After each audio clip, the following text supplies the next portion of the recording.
Yo, what is up, pussies? We are back with another episode of MogCast. Episode number 27. We are here with, the beloved Ryan Ankrom and Remington James. What is going on? You guys know they're our sponsor for the podcast. They haven't been on here in a while. It's been a minute. Yeah. Last time, Lil Rocky. Yeah, so there's been three. There's been three with you. Yeah, the first one was like my Emmy. Yeah, everyone loved it. The second one was the second one was the sequel trilogy in Star Wars. No one loved it. Yeah, and then this is our redemption arc. Everyone's like bad take, bro, bad take. Yeah, but that's fucking in the past. Hey, you live and you learn. Yeah, you know what I mean. I think we've all learned something since then. Yes, we think that is in the past. Yep.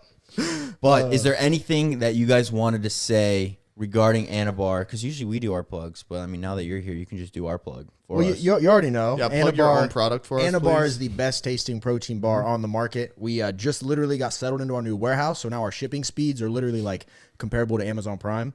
So we're literally like that's saying a lot. No, it is though. But like real talk, like I'm telling you, like 2 to 3 day shipping seems to be like right where we're at if you're close. I mean, you guys got same day one day. That's Bezos speed, Jeff Bezos speed. Yeah, well, because like now that we actually have like our warehouse and everything, like I mean, you can place an order that same day, and as long as it's before like 3 p.m., 99% of the time we get it out same day. It's packaged, it's moving. We have like UPS bringing trucks to us. So it's going out way faster, which is amazing. We just got custom boxes, so now when you get Anabar, it's like you get a box that like has Anabar on it, and you open it. It's more of an experience. Yep. And then now that we're in there and all that, I mean, because that's an undertaking to like warehouse employees, staff, logistics, all of that. But now that that's good, finally, like we're gonna start just a crazy flavor, like just drop. So October 1st, we announced the new flavor. Yeah, we can't say what it is, but promise you, it's fucking good. Yeah. Right now, we're on pace to have 8 flavors total by next spring. Okay, now that we have you guys on this, can you clear up the cinnamon toast and the peanut butter? Because I've been told one thing by you and then another thing by Remington. You want me to just go into it, bud? Go ahead. All right, so when we dropped the bars, like the first 3 flavors we had peanut butter and jelly, cinnamon, which I personally love, but then the white chocolate came out and just, as far as sales go and first impressions, bodied it. Completely bodied it. So we dropped Fruity Cereal Crunch, same concept, coated in white chocolate. You got cereal on the inside, and that one bodies it too. So when we look at our sales and we see like, all right, like people obviously buy all flavors, but when you look at like PB&J and cinnamon, I mean, it's not even comparable to what these coated flavors do. So what we're actually doing is we have a little bit of inventory of those left. So if you really like those, you want to go place an order, code MOG, save some money, get it Amazon Prime. And you changed it like a month ago, just a little bit, right? So what we've done, we're going to relaunch them, but we're coating the cinnamon one in white chocolate, all right? And we're coating the PB&J in milk chocolate. And what it has done to these flavors, I mean, I'm obviously a little biased, but like, I mean, the new cinnamon one is my favorite flavor we have. I feel like it's because the problem with the cinnamon and PB&J, it wasn't that the flavors weren't good. It's just that they were drier. Well, then they fixed it. That's what I was saying. You think with the reformulation? Well, because we had a new okay. So maybe I didn't try them. So what you're probably talking about is that you got like a fresh box out of like the fresh order we just got. Yes, you gave me those. And they were better than the first one. Yeah, for sure. Which our manufacturer was like just working on making things better with every run. But with the white chocolate, like not only does the white chocolate and like the chocolate coatings on the outside add like obviously that like amazing flavor, but what it does, it creates like a seal and keeps everything inside way more moist. So you ever notice you bite into like the white chocolate cookies and cream, it's just falls apart. Yeah. And it's soft. Same thing with the fruity. So it's like this shit's making me hungry right now. Yeah. So we got those changes coming too. So we got new flavor coming, and then this new launch will sell us completely out of those other 2 if we don't sell it before then. And then after that, we're gonna reintroduce both of those flavors, redone, redesigned, repackaged. Then we have just the stuff we're testing right now. It's so dangerous because I'm trying to shred right now. Yeah. And we get these samples, and it's like, hey, me too, bro. Like I've been cutting for like fucking 20 weeks now. And I got Anabars in my pantry and shit. Because like the crazy, like we'll be doing samples and like, okay, I can only have 1 bite. I'm like counting my calories all day and shit. And I have 1, then I'm like, fuck. Then I eat 3 Anabars, and I'm like, all right, well there goes, Yeah. We leave them at my house. Yeah, we do. The samples stay at my house. They do. I can control it. Yeah, I'm a food fiend. Do you guys have any plans to release like Anabar Light? We've talked about it, but I think our main goal is to just get the regular Anabar built out to where we have like 8, 10 flavors of that. Yeah. And then we have. And then think about doing like the low-cal version. Yeah. So I think we're even talking about too, but like not only like an Anabar Light, so like a little lower calories. I mean, your average protein, I mean, it depends on which ones you're looking at. They tend to be between like, and you have like some that are like 180, 190. Then like Quest goes up to like 210 on some. They have some that fluctuate. You have some that are like 230, 240. And then you have like your big, like your MedRx's that are like 400. Yeah. So we want to do an Anabar XL where we can get really crazy with it. So we make like just a big, like Yeah, almost like it's a dessert. Yeah. Like you eat this bar, like you're going to get a shit ton of protein, but this thing's going to be like you went and ordered a designer donut somewhere. Yeah. Like we're going to have stuff sprinkled on top and just do all sorts of crazy stuff. And then also potentially like an Anabar light to where it's like, all right, if you're trying to shred, we can get you just like, you know. Right. But our whole thing though has always been like, I mean, I love food, man. I want myself to taste good. So it's like we still want to be able to make that light bar, but like, how do we make that but still be the best at what we do? Bro, I will say that you are looking fucking shredded. You just put your hand out right there and your tricep, like, Oh, and the forearm, bro. yeah. Hey, What the dude. fuck? This is freshly shaved. Has to be. Yeah, this morning. Wait, relax. You can like see forearm striations on the top here when you're relaxed. Well, this is nothing compared to what I was at before this past weekend. Yeah. Because like, Well, you're probably holding just a little bit of water. Things get out of hand. It was Ryan's birthday, so round of applause for Ryan. Turned 25. So 25 years old. Oldest he- 25-year-old you ever seen. yeah. No, James is the I'm the oldest 22-year-old. You're the oldest 25-year-old. It's still so funny when I get around you guys because I don't feel like we're different in age. It's weird. I just don't. I'm gonna be honest. I don't even know how old you guys are. Yeah. You've told me before, but I'm going to yeah. be completely honest. I thought you were like 31, 32. I just turned 34. So you're close. But see, I feel like What about wait? I've gotten better with age, How old though. are you? I just turned 30. Okay. See, I feel like what ages people though is like when you, because I mean we're doing the same shit, you know what I mean? But it's I think what ages you is like when you finally have like the kids and the wife. Oh, yeah. And you got The stress. the white picket fence. You know what I mean? That's the shit that kind of really shows your age because you have those types of responsibilities. Whereas like we're all just like we make content. You Yeah. know? I feel like when I got my dogs, I aged 5 years. Yes. I felt like a father. Botox helps. I watched your dog I watched your dog for a week and I aged 5. Oh yeah. Why don't you go ahead? Because I know the whole story, but like no one knows how bad my Milo gosh. was. Because this was when He still had his balls. I got him. This was probably 2 or 3 weeks when I got him, and I was like, yo, I kind of put a lot on you. I was like, You did. I was. You did.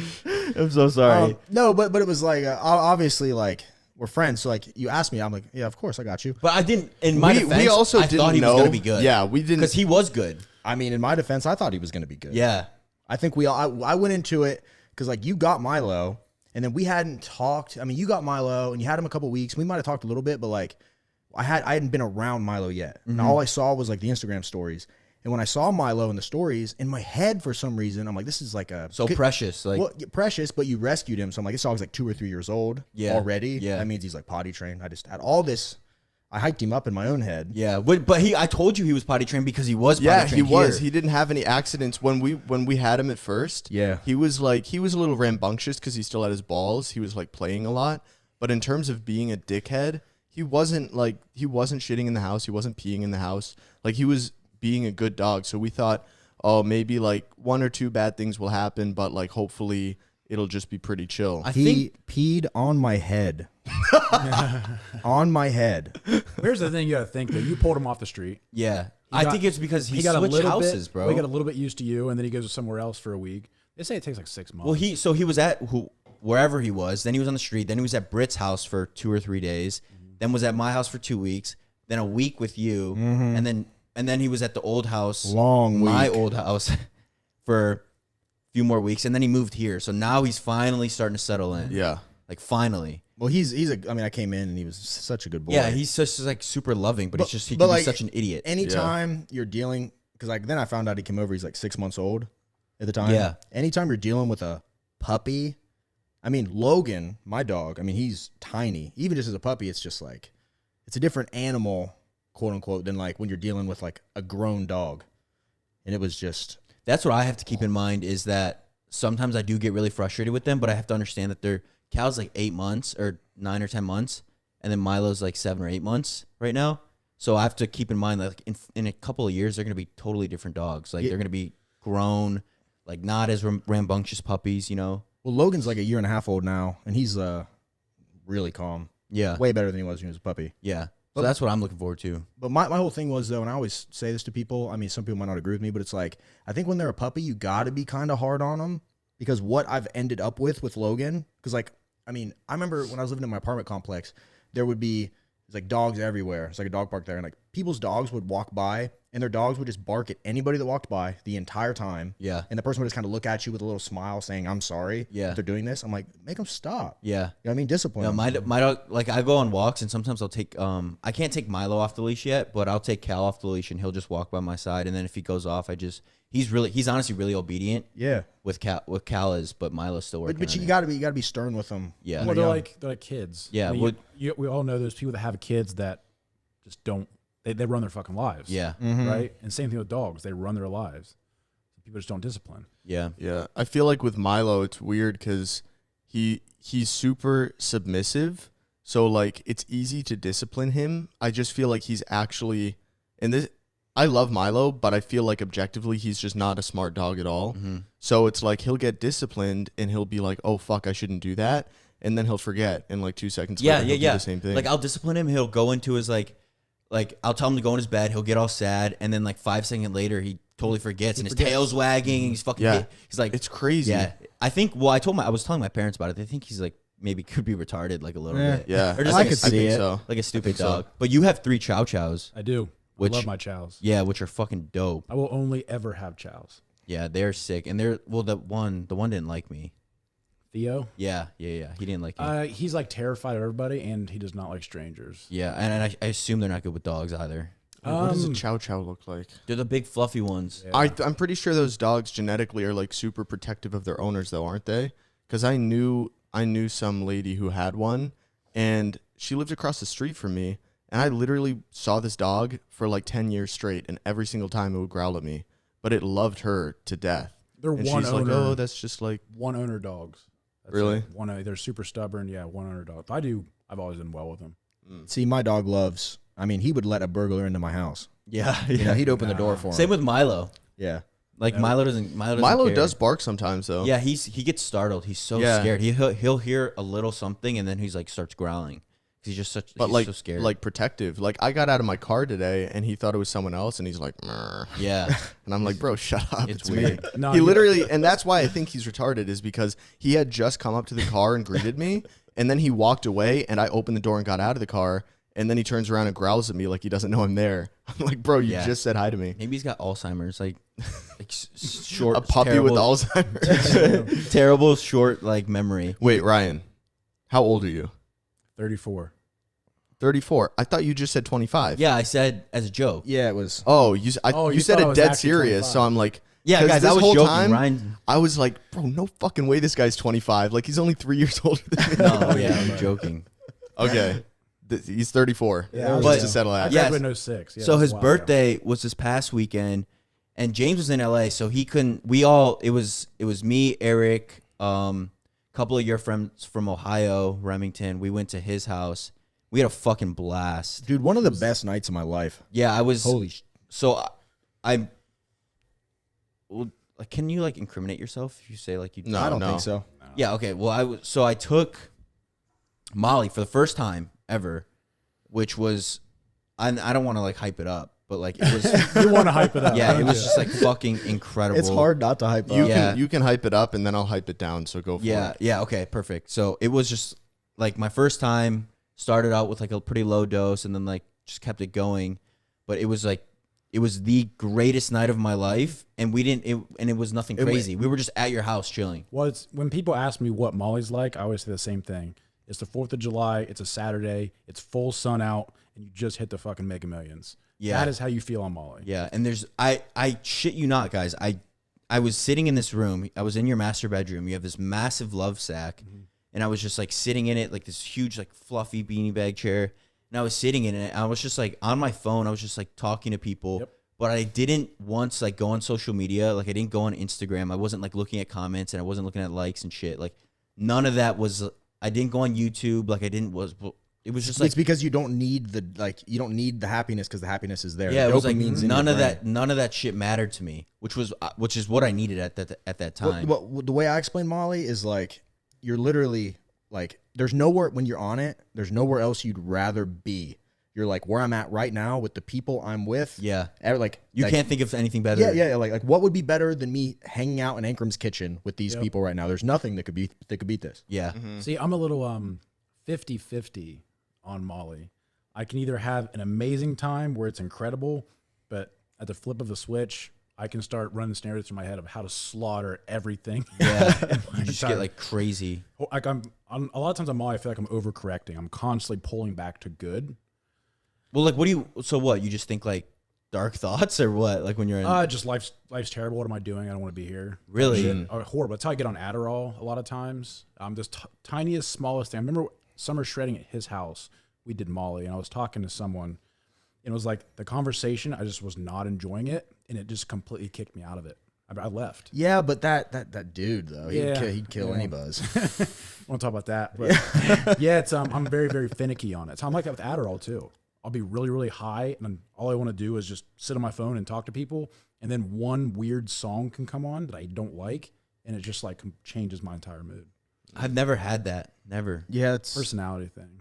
Yeah, I mean that's even with like the Molly. Some people say like the couple days after you're like low key depressed because it like drains your Like weeks.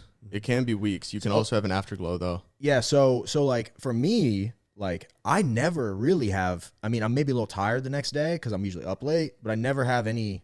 It's never that bad, you know. But then like I have a couple friends that have done it with me, and it's like for a couple days after, they're like, "Man, I felt like trash. I was upset. I was emotional," and I'm like, I can't relate to that. Yeah, you mentioned Afterglow. That's what I think I had. Like the day after, even So though did I had terrible sleep, like I was waking up every hour, which I Yep. assume was because of the Molly. I was waking Same. up every hour on the hour, all the way up until I woke up. But I felt like I wasn't rested, obviously, but I felt so good. Like I just felt like I'm so happy I experienced that almost. Yes, that's how I always feel the next day because like the amount of happiness and joy that I have just in that one night, it's almost like the next day I'm like, man, I needed that. That was like a release. Like I don't know if that's part of the Afterglow thing, or if it was like still in my system or something. But No, it's part of the afterglow. I got the afterglow big time on LSD. But oh yeah, do you want to talk? Because you went on. yeah, but first I wanna can I Oh, play yeah. a 30-second clip from a YouTuber named Psyched Substance? Yeah. Because I feel obligated to play it. Put it in the mic. I'm going to. Okay. Yeah, because this is what when I told James I was about to take Molly, he sent me this clip and he was like, "Just be careful," and this is what he sent. Meth. And it's mainly because a lot of people say once you go meth, you never go back. Once you feel that insanely strong pull of euphoria, it quickly shows you that nothing else in your life could ever possibly match it. And I actually felt something very similar with MDMA. When I had my first my first couple dozen MDMA experiences, I quickly thought that I would never enjoy life the same without it, which probably led to a lot of depression on my part. I don't even take MDMA anymore because it lost its magic, and you could argue if it lost its magic and it was the best thing that I thought was in my life, feeling-wise, then I guess life lost its magic, which happens to a lot of people, and it's depressing, and if MDMA had such a pull for me, then I can't even imagine how strong meth would be, and it's just a road that I know if I went down, I would be fucked for life, so I would never do it because I'm afraid that it would feel too good. And So he was talking about meth. But he related it to yeah, MDMA, which yeah. is Molly. Same thing. All right, so I will speak on that for a second. I'm a former drug addict. Yeah. I've been on perks heavy. I'm a very addictive personality. I love to get fucked up, and I can relate to what he's saying in that, like, I mean, because I just wanted to give both sides. Of course. That was like the most, like, that was like the most fun I'd ever had in a night. Yeah. When we did it. But it's like, I think so much of it too is like understanding this stuff before you go in. And I mean, as someone that has formerly had substance abuse problems, I'm at a point in my life where I know now, as much as I do like to party, they're like, I went through that, I got over that, and my mindset's like completely different now. Mm-hmm. Like completely, I just know no matter what now that it's like I couldn't ever become. I've been there before. I couldn't ever. I just couldn't do that again. Yeah, like you wouldn't go back. No. Yeah. Ever. And I mean, yeah. So it's I think it's probably more dangerous when you're younger and you maybe don't have, because you got to think. I have a pretty good life. I'd say all of us, all things considered, have pretty good lives. Yeah. But I mean, when I was addicted to the shit, I was just working a 9 to 5, paycheck to paycheck. Wasn't happy. Was in like a relationship, a weird relationship. It was just everything wasn't really good. And getting high when your life is like that, getting high is just so fucking better Exactly. than your sober life. Exactly. Versus when your sober life is going well, it's like, yeah, getting high feels good, but your sober life is fun as well. Yeah, and I think the takeaway is you can't find all of your happiness in a substance. Like that's why, And that's when you get like dependent on it and shit like Well, that. I also think when you're younger, you don't know the repercussions. So now we can think, all right, we do too much kratom, we do too much of this, and it's going to lead to the shitty Right. trying to get off of it. Of course. That's what stops me from doing a lot of stuff. Yeah, well, it's and too, man. If I'm partying like that, and then I'm trying to do 4 videos a week, it gets a little hairy. Yeah. You know what I mean? Yep. And you're like always like trying to balance the effects with other shit, Oh, dude, stuff like that. it's like walking a tightrope. Up Yeah, I and down. just This think- substance, take this one out, put this one in. Yeah, it's That's all why I- shit's that's all I like do. you can't fuck with it. Like if you don't know what you're getting into, then like you shouldn't be fucking with it. This You should also have a right mental state before going into shrooms. That's acid. Anything LSD, psychedelics, anything, yeah. yeah. And- And it's going to bring that to the forefront of your head. That's what. If I always had something in the back of my head that was bothering me, and I would do Molly, right to the front, and that's what I'm focusing on. At least for me. Well, see, like when I did acid the 2 times, both were bad experiences. But I was a kid, didn't plan it out, did it on a whim, and it was terrible. But like when we did shrooms, it's like we had our sacred place in my house. We put our phones in a different room. And we just like vibed out, had music playing. It was incredible. Yep, therapeutic. Well, you took shrooms this past week, and you didn't take Molly with us, but you were taking shrooms. You were eating them, right? Yeah, so Just throughout the. I just did 2 grams. It wasn't a whole lot. So Because I've never fucked with anything like that, so I don't even know how you were feeling. the feeling when you do like a 2 gram, it's pretty similar to Molly, I would say. At least the feeling is there. When I first did shrooms, he was kind of going wild by himself, and I'm like, this feels just like a Molly trip. And then I fully got into it, but I did a full 8. Yeah, on I'm starting Saturday. to think your brain is wired to handle Molly and psychedelics in like the same way. Because everything you've been saying about like you'll be talking to someone and you'll get the wrong vibe from them and you'll just be like, I'm out. That's shit that would happen to me on LSD. I'm like that on everything though. Anytime I get any sort of high, whether it's edibles, whether I'm smoking, whether it's Molly or shrooms, everything. My mood is finicky, completely sober. I can go 0 to 100 or 100 to 0 in a drop of a hat. But that's my personality. Do you like Right. to drink? Because I don't think I've ever seen you drink. I like the taste of beer. So like I grew up, my dad was 1 or 2 beers at dinner. It's super simple. Yeah. So I like to drink, but I don't like when I'm drunk. Okay. The process is fun, but when I'm drunk, I'm out. I hate it. Yeah, I honestly don't like really being drunk. I have to be in the perfect environment, honestly. I just get sick. I like to be fucked up on everything. like I can find a silver lining in anything. Oh, I love drugs. Yeah, if I'm being honest, I Yeah. love it. But I don't know if I'm trying to escape reality or what I'm doing. But I don't think people understand how prevalent it is, because like in school you're always like in elementary school there's always like red ribbon week where it's like say no to drugs. dare. Like Yeah, it's dare. always there's the same shit. It's like you're always told like stay away, say no, whatever. But then when you finally go into your adulthood, and I'm not saying like do drugs and stuff like that, but when you go into I'm just saying drugs are really fucking no, good. and I'm just everyone saying should try that a lot of people like more than you would think like are using like recreational drugs on a weekly basis. Like Oh, I mean, there's a huge culture over with just certain people that go to Alpha Elite, and it's like they'll have weekend getaways, Yeah. and that's just what they do. and I think it is like part of the fitness, like because I don't know fitness. It's 100% the fitness. Yeah, industry. fitness industry because like you want to look good and then you're also feeling good and What I we, don't know. what you got to think too. What we do, like I've been cutting the last 6 weeks, something like that. And when I'm cutting, I was down like at one point before this weekend, I was down like 20 some pounds. And it's like your days are pretty boring. You know what I mean when you're Yeah. cutting because there's no spontaneous dinners. Well, think about it like this: how much do you say no when you're in fitness? You say no to everything. You when you're in do. fitness. Right. So I've always said that. That's why you see like, a lot of like infidelity in relationships in the fitness industry. You see everyone fucking the same people in the fitness industry. You see everyone's doing drugs in the fitness industry because they have to have release on something. Everyone's so strict with what they do. And then when it comes to when you let loose, you let loose. Loose. That makes sense. Yeah, that's a Because good point. like how you said when I'm like really good on my diet, like I'll go a week straight like fucking cracked, like super good. Mm-hmm. I notice every single day is the same. Like I eat the same fucking thing every day. I do the same routine, wake up, gym, cardio, whatever, eat the same thing. And it's like for that week or however long I'm going, same thing. The days just blend together. And it's like, did you really have fun? Yeah. You gotta, it's that balance. You gotta find that Well, balance. but the thing is, that's not fitness though. You're in, or Yeah. you're out. Yeah. You're in or you're out. It's like for most of us, that's how it is. Pick one. Take your Yeah, because when I'm on, I am on. I'm like razor's edge. My shit is dialed in. I'm perfect. I'm not going to calorie. Like everything is dialed in. And then when your people showed up for your birthday weekend, that started Thursday. From Thursday to Monday, I just was as out as I could be. Like wasn't not even giving a say fuck. no, you say no to you say yes to everything. everything. It was Yeah. like, all right, well, because like you have friends coming in. It's like I'm trying to diet, and it's like, all right, well, I haven't seen these cats in a minute. Like we want to show them a good time. We're going to dinner every night. We're getting drinks every night. After party at his house. It's just like the next thing you know, dude. Yeah, that's like how when my parents were in town. Like I didn't want to. Like obviously I want to spend time with them, so we're going out to dinner. You know, I'm having a beer with my dad or whatever. So it's like that shit. The finish shit is out of out of sight, out of mind. Well, I think go ahead. I was gonna say when you're trying to like entertain people as well, like as a culture, food and dinner is like. I mean, I heard this joke once and it always resonated, but it was like the only thing a vacation is eating at different restaurants in a different state.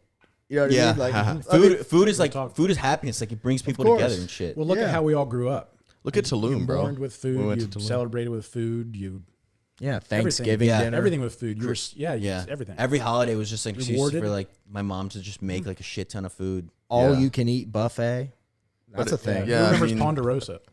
I feel like maybe for me, I don't have that problem of like staying super consistent for a week and then completely fucking up for a week because my release is basically every day. Since I have a pretty high metabolism, I can basically eat all the foods that I want to eat within reason. Obviously, I stay away from the super junky shit, but I can get like Chick-fil-A once a day and I just slightly modify my order so it's not a complete heart attack. But for the most part, I don't ever really have cravings for food that I can't satisfy. So I feel like because that I kind of get a release of dopamine in that part of my life, it's easier for me to stay on track with other things. But I have noticed that like, especially recently, like every little part of my life has kind of revolved around fitness. Even when I was in LA and I was like drinking or whatever, I was still in the back of my head. I wasn't even trying. It was just like a voice there saying, "What's your protein intake for the day?" And I'm drunk as fuck. And that voice in my head is still like adding up in the back of my head how many grams of protein. Bro, you I've were had for the day. built to be just a fucking bodybuilder, bro. I think You're so. built for this shit. Yeah. But I honestly, but then there's another part of me that's like, I'm scared to pin with more than a 1/2-inch needle. I can't eat a lot of food. I have such a high metabolism. Yeah. So part of me is like, yeah, I'm built to be a bodybuilder. But then another part of me is like, maybe I'm not cut out for this, No, bro. Half you're inch. built to be a bodybuilder. Half You have inch. God tier genetics. Yeah. Like if there was Well, a we pin with surgery slings. Thank you. I could get to like just have that. Like, can I go get that surgery? I will pay $100,000 right now. What do you pin with? 25, 1.5, buried. Damn. Why do you bury That it? shit's poking around your hip bone, bro. Huh? Why do you bury it One if and it's a already half. 1.5 inches? It's buried at my ass. Damn. I have to. I used to use 1.5 inches, 25 or 24 or I don't know what it was, 25 for injectable carnitine or carnitine, L-carnitine. Oh yeah. And And- you used to make me pin it, and I was like, Bro, bro, I don't want to do I this. right cannot do that, man. I I had to pinned it. stop. I pinned a 20 before. That's so fucked. You see, back when I first got into steroids, I think I was just turned 21. I got the guidance from a buddy of mine back in Ohio, and I would go to Tractor Supply, buy the horse needles, the 3cc horse needles. I'd pull 3 cc's. I'd pin 1 cc, cap it. A few days later, pin Same another needle? Same needle, pin it, bring it back again, and then I'd use it for the third time. Have you ever had a crazy infection? No, I'd clean it, but then I look back, wow, yeah, that was horrible. Yeah. Yeah, do not do that. Well, we know somebody that wasn't swabbing the top of their vial. Well, Ooh. they were using first of all, they were using Tito's to clean, and then to disinfect. and then wasn't even swabbing the top of the vials. Yeah. And I know someone that with their first ever test shot, they had to go to the hospital because they swabbed everything, but they forgot to swab a brand new vial. So it had all the shit in it from like shipping and stuff. And they stabbed it right through all that bacteria-ridden fucking rubber. And then 2 hours later, they were like what's it called when you hyperventilate? And were sweating, and they were in the hospital. Were they drawing and pitting with the same one? Yeah. Oh, yeah. Oh, see, I pull with a 20, then change it to a 25. If you change out the needle, then it doesn't matter. But no, that's why anytime I talk to people or email or anything, it's like there's no such thing as being too clean. Of course. Tell people like, get off your couch, get away from your dog hair. Yeah. Do it after you shower. Don't do it after the gym. Be as clean as possible with it, and that way it's just. How often do you pin? Right now it's 3 times a week. Okay. But I've done full 15, 16 week cycles of every day. Because I just use insulin. I backfill them. That's popular right now. Yeah, and so I do that because I think Derek made that video, I remember, and then like it got really popularized. And then I just backfill them. Like I don't use the needle only to inject. And so I backfill with like a 16 and a 3 ml, and then right into the sling. See, I mean, Derek wasn't wrong about me. I mean, I'm super old Ryan, school. just speak a little closer to the mic. My bad. I'm super old school when it comes to how I do shit. I still do shit that I learned from 10 years ago. Yeah. That's how I've always been. Well, if it ain't broke, don't fix it. Yeah, I think I look a little better though. I think the old. Well, my dilemma is that I do want to do like just at least once, just to experience it, like one crazy like old school cycle from like the old forums. But then part of me is also like, no, like you want to be health conscious, like watch your hair, your acne, and all that shit. So it's like I'm torn between what I want to actually do.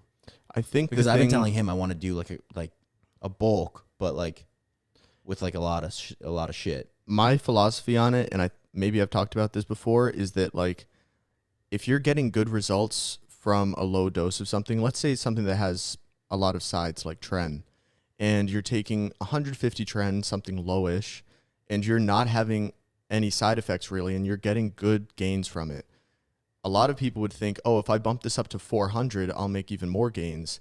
But then they're not taking into account like how important sleep is to have good workouts.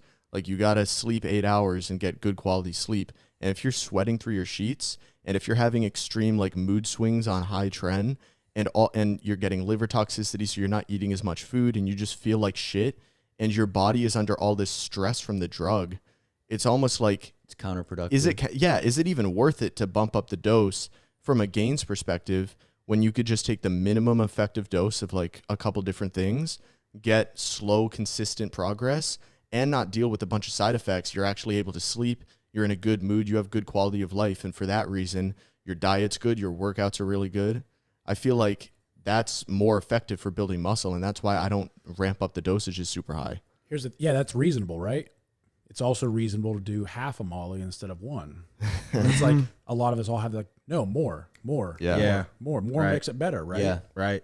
More everything. That's just human nature. Like if one thing's working and then it'll work better. I did that when I still do it sometimes. If I've gotten a little smarter as I get older, but I mean, my genetics are shit. I'm never gonna look like a James or like a Josh, from back. I feel like I've seen old pics of you, and you were like 10 times bigger You showed than me some me. photos. All right. I'm gonna pull the best friend card here. He doesn't give himself enough credit. When your diet is dialed in and you come down here, remember that trip you took down here with Chance, and you were down here and you were just on your shit. And I mean like on your shit, and you were peeled and you were just big, and we were all just like, God damn, couldn't believe how good you looked. That was a lot of shit. Yeah. Oh, that was a lot of shit. But like I think a lot of people discount like Their own genetics.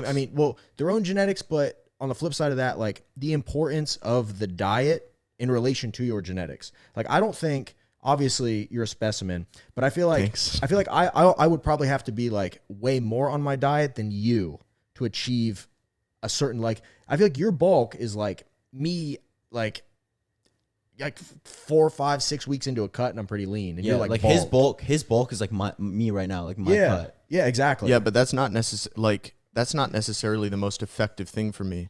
Like, I struggle to get in enough calories, and I still stay lean. And I could probably build more muscle if I could just like force the food down my throat. And I know people are gonna be like, "Oh, stop being a bitch, just force feed." And it's true. If it was life or death and someone had a gun to my head every day, yes, I would force feed. But I don't like doing that all the time. It's just fucking annoying. See, I like food for me is like a drug. Like it is for me too. It's force- just my appetite is smaller, so I'll be super hungry, and food for me is also like a drug, and I'm so ready to eat like this chocolate chip cookie and like Chick-fil-A Deluxe, and then I literally have a sandwich and some nuggets, and I'm like, I'm satisfied. It's like that. But I will say, do you know who the person that underestimates their genetics the most out of anyone I know? Sush? Yes, 100%. Well, we've talked about it. It's just like because you look gnarly right now, bro.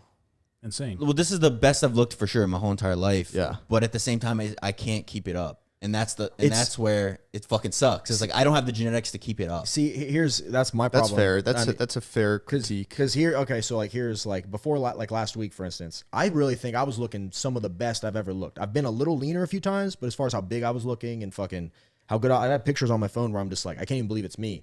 I have one bad weekend and I'm up literally 15 pounds on the scale holding all this water. And I just look like I haven't even dieted a week.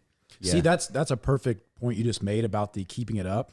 Cause that was my thing. Like when I came down here, I mean, it was 600 milligrams of Tren. It was, 750 tests. I'm taking Winstrol. I'm stacking that with Anavar. I just came off a 2-week DMP, cycle that I just did. And in my head, it's right there. I was like, as soon as I stop, that immediately knocks out about 30% of all this. Yeah. And that's that's what I think my problem is. But when you were saying about the stomach, like how you just get full so fast, it's like what they do for like super obese people, when they get their stomach tied. Yeah. It's like that. Like, and then they end up losing like a shit ton of weight because they just get full. Literally can't eat. I saw on one of those like fat person shows, this person went in and they were like 800 pounds. I mean, it was just spilling onto the operating table. They needed to bring in like a king size bed to operate on this person. And they shrunk their stomach down to like the size of a fist. And all they could eat every day was like a couple cups of fruit and like some proteins. And at that point, it's literally just like, it's just calorie intake. And they just shed off all of this fucking fat. Yeah. And that's just kind of the way I am. Like, I'd be happy on a couple fruit cups every day. Yeah, not saying I would ever do that, like getting my stomach tied, but if I did, I feel like it wouldn't work because half the time I'm not even hungry.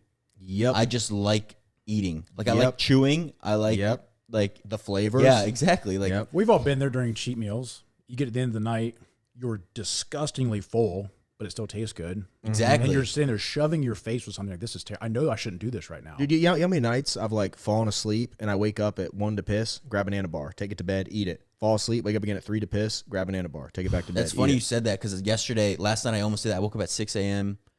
Just to take a piss. And then I was like, should I go grab, because I just bought these bars that I'm going to start eating for like the Rice Krispie shit.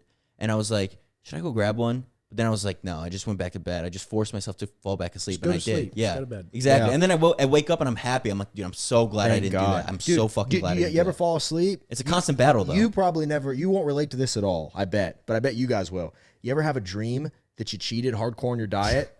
And No, I've never. You've never dreamed No. that like you've eaten all this like I'll dream that I ate like a fucking big tub of ice cream. Then I wake up and I'm like so happy it wasn't real because I was like so mad at myself in my dream.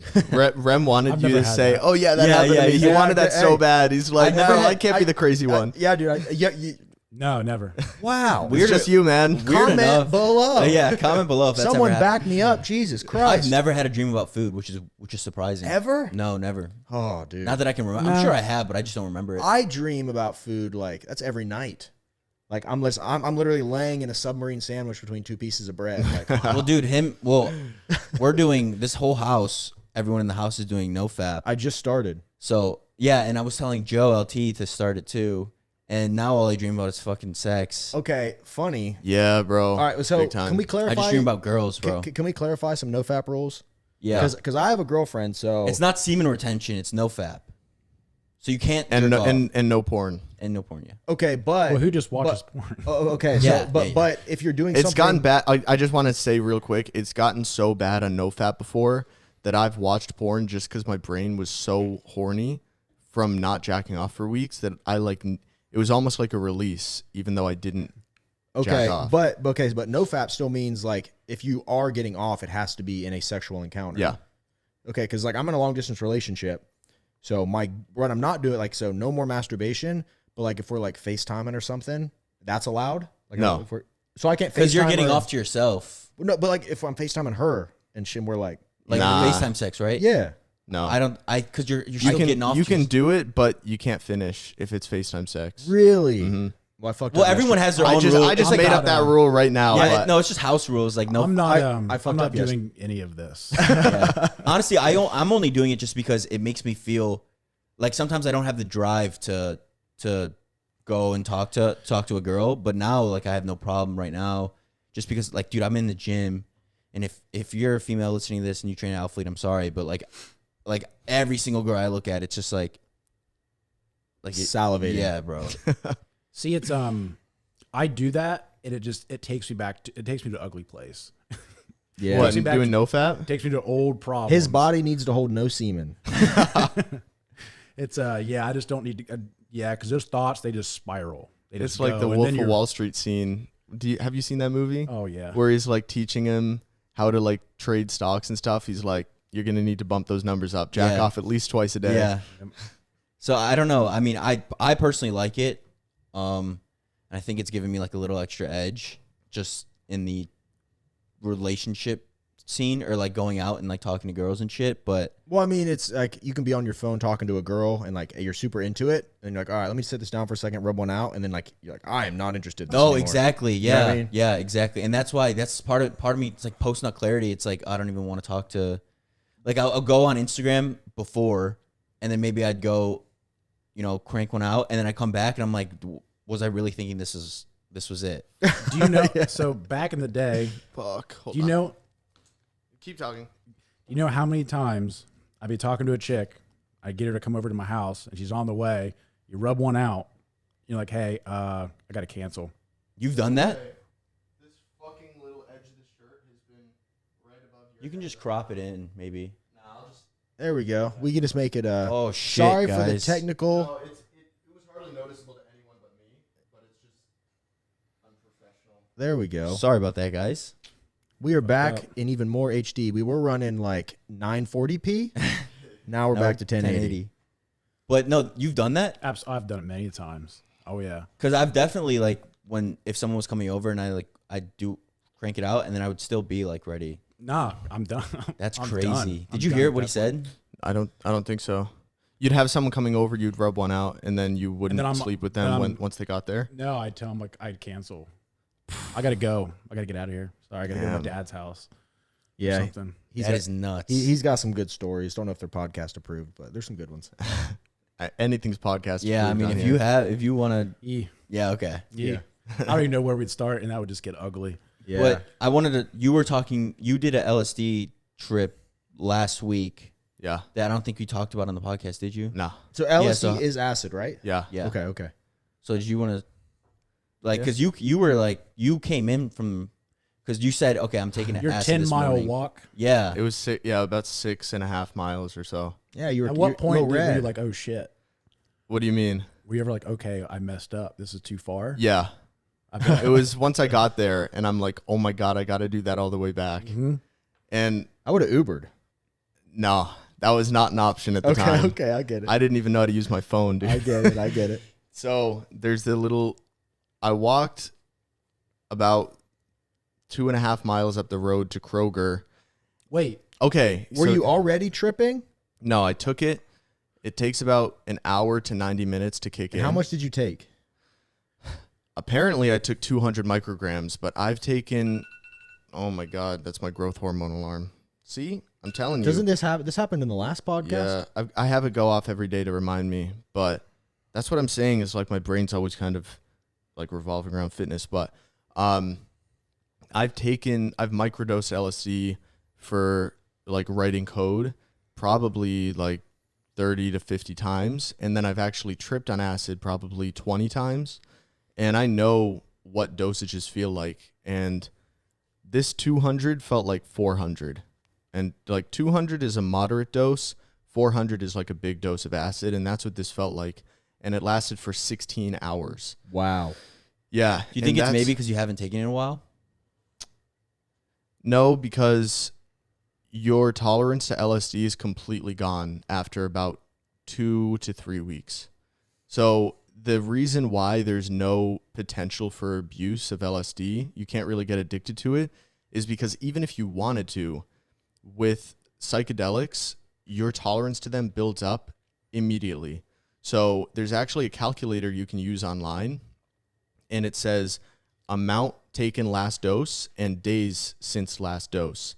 And it's like, if you take 200 micrograms 3 days ago, you're going to need like 600 micrograms to feel 200 micrograms, even days later. So I just wanted to throw that out there in case anyone's worried about me. You like can't get addicted to it, because if I tried to be addicted for a week, by the end of the week, I would need to take like 20 tabs of acid to feel anything, because your tolerance just builds up so fast. So that's the problem with shrooms. For microdosing shrooms, you have to take some days off. You got to do like a 5 and 2 or go 2 weeks and come a week off. I did. You just keep building a tolerance. As far as becoming addicted to acid, I did it twice, and both times the next day I'm like, God, never again. Yeah, I mean, we'll get into that. As to like why the idea of getting addicted to acid is just like only said by people who don't have never taken it. Right. But yeah, so I took 200. It felt like 400. It fucking blasted me. It just fucking blasted me. And after about an hour, I'm like, all right, I'm not going to be around the boys for this one, because there's this kind of anxiety, like nervous, excited energy you feel on the come up. And I could tell it was happening way more intense and way faster than previous trips. So I just left and I just started walking. And at first I didn't really even know where I was going.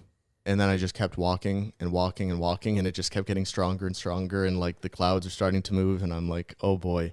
And I'm not having a bad trip because I've taken it so many times that I know how to calm myself down. And I've actually never had a bad trip on acid. But I get up to the CVS up the road. It's about 2.5 miles away. And then I remembered I'm about to walk in, and I'm dying of thirst at this point. It's like 100 fucking degrees out. I just walked 2.5 miles. I didn't prepare for this at all. And then I remember there's a worker at the CVS that knows me and was like, he like follows me on Instagram and stuff.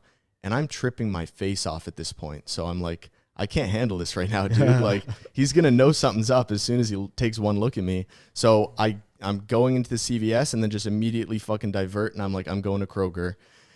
Walk over to the Kroger, which is about another half mile away or so. And at this point, I'm like, I'm feeling it, but I still feel somewhat normal. I just knew I couldn't like have a full on conversation. But once I walked into Kroger and I saw people who weren't on LSD around me, that's when I could just feel how much I was sticking out. Not in like a self-conscious way, but just like, okay, I need to get my shit right now and leave, because the come up on LSD lasts for like 3 hours until you start peaking. Yep. So if you're at like the 1.5, 2 hour mark, it's Clock's only going ticking, up. It's yeah. only going up from here, man. Yeah. And I'm like, I walk in and I literally just a smile plastered on my face with these sunglasses on. And I just, at that moment, I could just see myself from an outside view. And I'm like, bro, you look so fucking high right now. So I walk over and my brain is just like liquid, fucking drink something.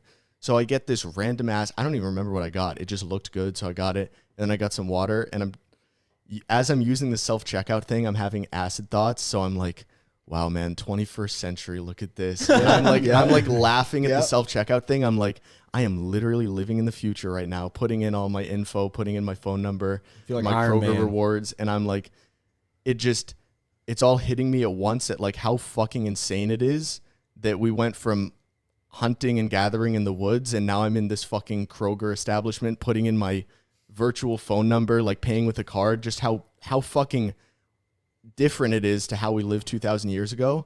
And I literally just start bursting out laughing. And then I'm like, okay, fucking control yourself right now, bro. So I'm like trying to not laugh at the self-checkout thing, and people are like looking at me, and then I just left. And I didn't even attempt walking home at that point. I just went over to, there's like a little gazebo thing where you can like sit. And I'm like, all right, this is it. I just need to fucking sit. And I just sat in the sun with the cars driving by on this bench. And that's when it like peaked. And I was just like, wow, this is extremely fucking intense compared to previous trips I've had. And then I just walked around a bit because I'm like, how the fuck do I even get back on the sidewalk to get home? And walked home. And dude, I stood next to this sign for like 15 minutes, just kind of like looking at the scenery, taking it in. And then I decide to read the sign after about like 15 minutes, and it's like, beware of alligators. And I'm like, okay, I'm going to keep fucking walking. Yeah.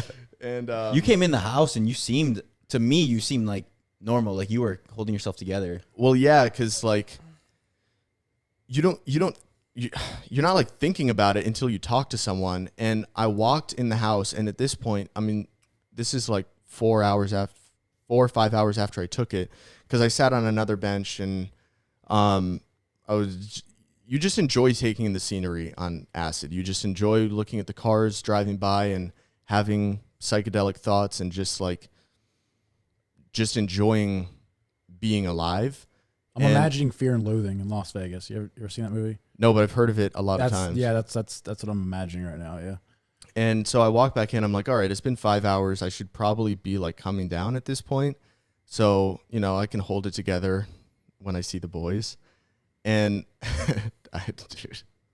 I walked in, and I like put my stuff down on the counter, and I looked at Sush, and his face was in like 5 different places. And I'm like, okay.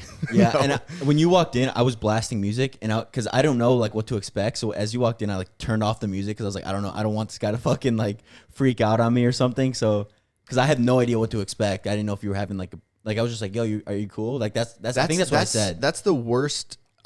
I hate being asked that question. I don't when I'm fucked up. I don't want to be that. a dick. Bro, you're the number one person asking me that shit You this are. past weekend. I know. Like, I was like, dude, I'm good. And you're like, bro, you like, how you doing, man? Like, Well, but that's also because Molly is an empathogen. I think I'm pronouncing that right. So it makes you empathetic.